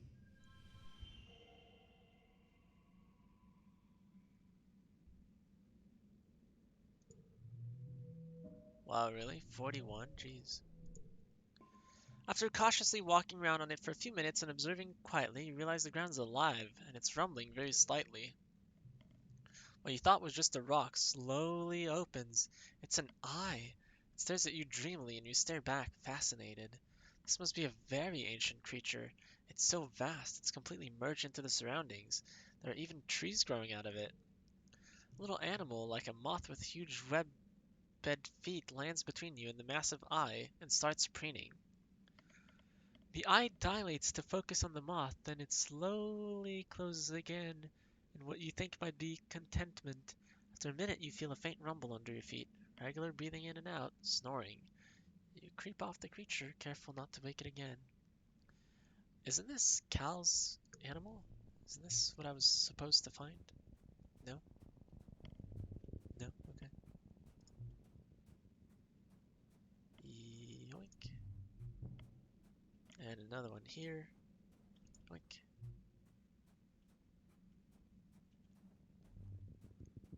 Push, push bub, push bub. Yeah. Spot some familiar looking fruit. Hey, you've seen this bush before. There's no rock underneath. It's all part of one creature, an arborescent photosynth, a bush bub. Pays you no attention, continuing to blend in with the rest of its surrounding like a boulder. Just ignore it, yes. Stress is at 97. Well, should probably stop. Alright, we're stopping, I guess. We didn't find anything for Cal's pet. We'll be back. We will be back.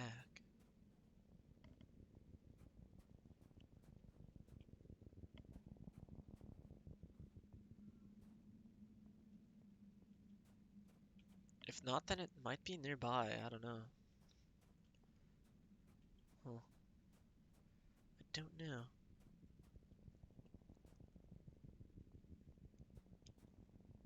Trying to look at the ground. I don't think I missed anything. I got a bunch of medicinal roots.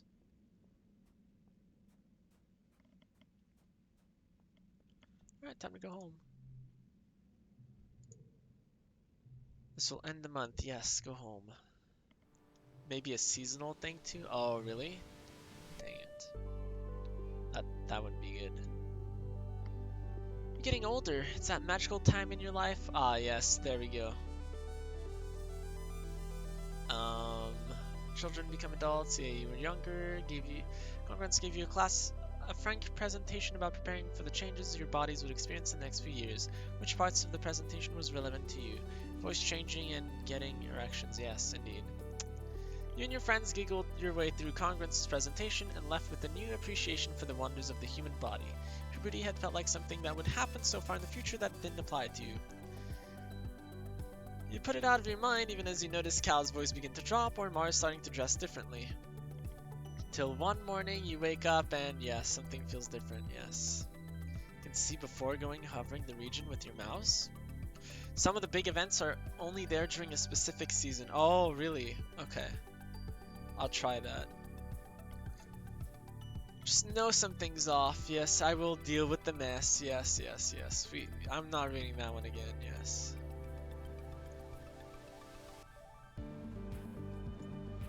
Yes, yes, yes, yes.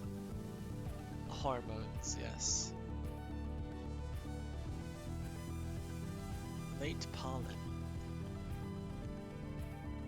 Alright.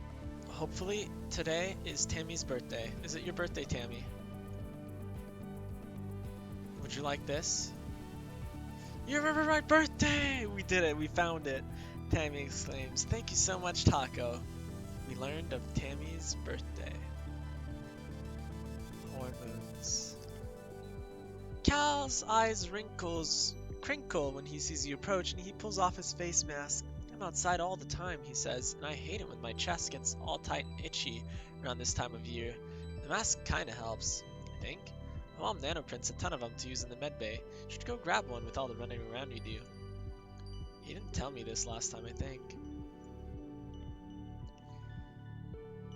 Your dad takes a big breath, holds it, and lets it out again. "Never thought I'd be able to breathe during pollen," he says with amazement. "Instance is really a miracle worker. You too, kiddo. About you, who knows how I'd survive? Who knows?" She's jumpy, yeah. "Hello, Mars." "Excuse me, Taco, I just have to clear something up," she says, sparing you a look. "Anemone posted her answers to everything about you, Servian.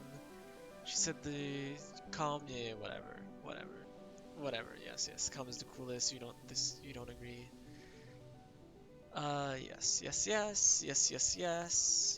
Hello, Nem. Training, Strong is here, for sure. Alright, let's go relax. Relax in the lounge. Look around the lounge, some friends are here. Who do you hang out with? Mars, Cal, Tangent, DYS. I think we're closer to Cal than Tangent. Tangent is close to 40. I kind of want to go Tangent. Alright. Tangent is quietly reading her holopalm. You plop down beside her and ask her what she's reading. Multicellular biology, she says, frowning at the interruption. If you insist on sitting near me, you could at least do it quietly. No problem. You open up your holopalm and find a textbook of old Earth poetry to read. It's never a bad idea to do a little independent study. Though she's a little prickly, you can tell Tang appreciates the company. Oh wow, I got more reasoning too. I can't get rid of this one. I guess I can get rid of this one. Alright.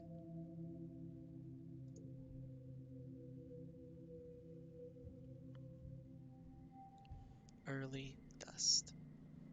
Okay, I think I will stop here for today. Oh, interesting. let me just go see this place here. Notice board 100%. Yeah. Supply depot. I can buy cake. Yoink. All right. And then I'm gonna take this. Yoink. Forever buying cake. Yep. Although Taco, did you notice that the regions you can explore in the expeditions represent the seasons of the game? I did. Yeah, I did.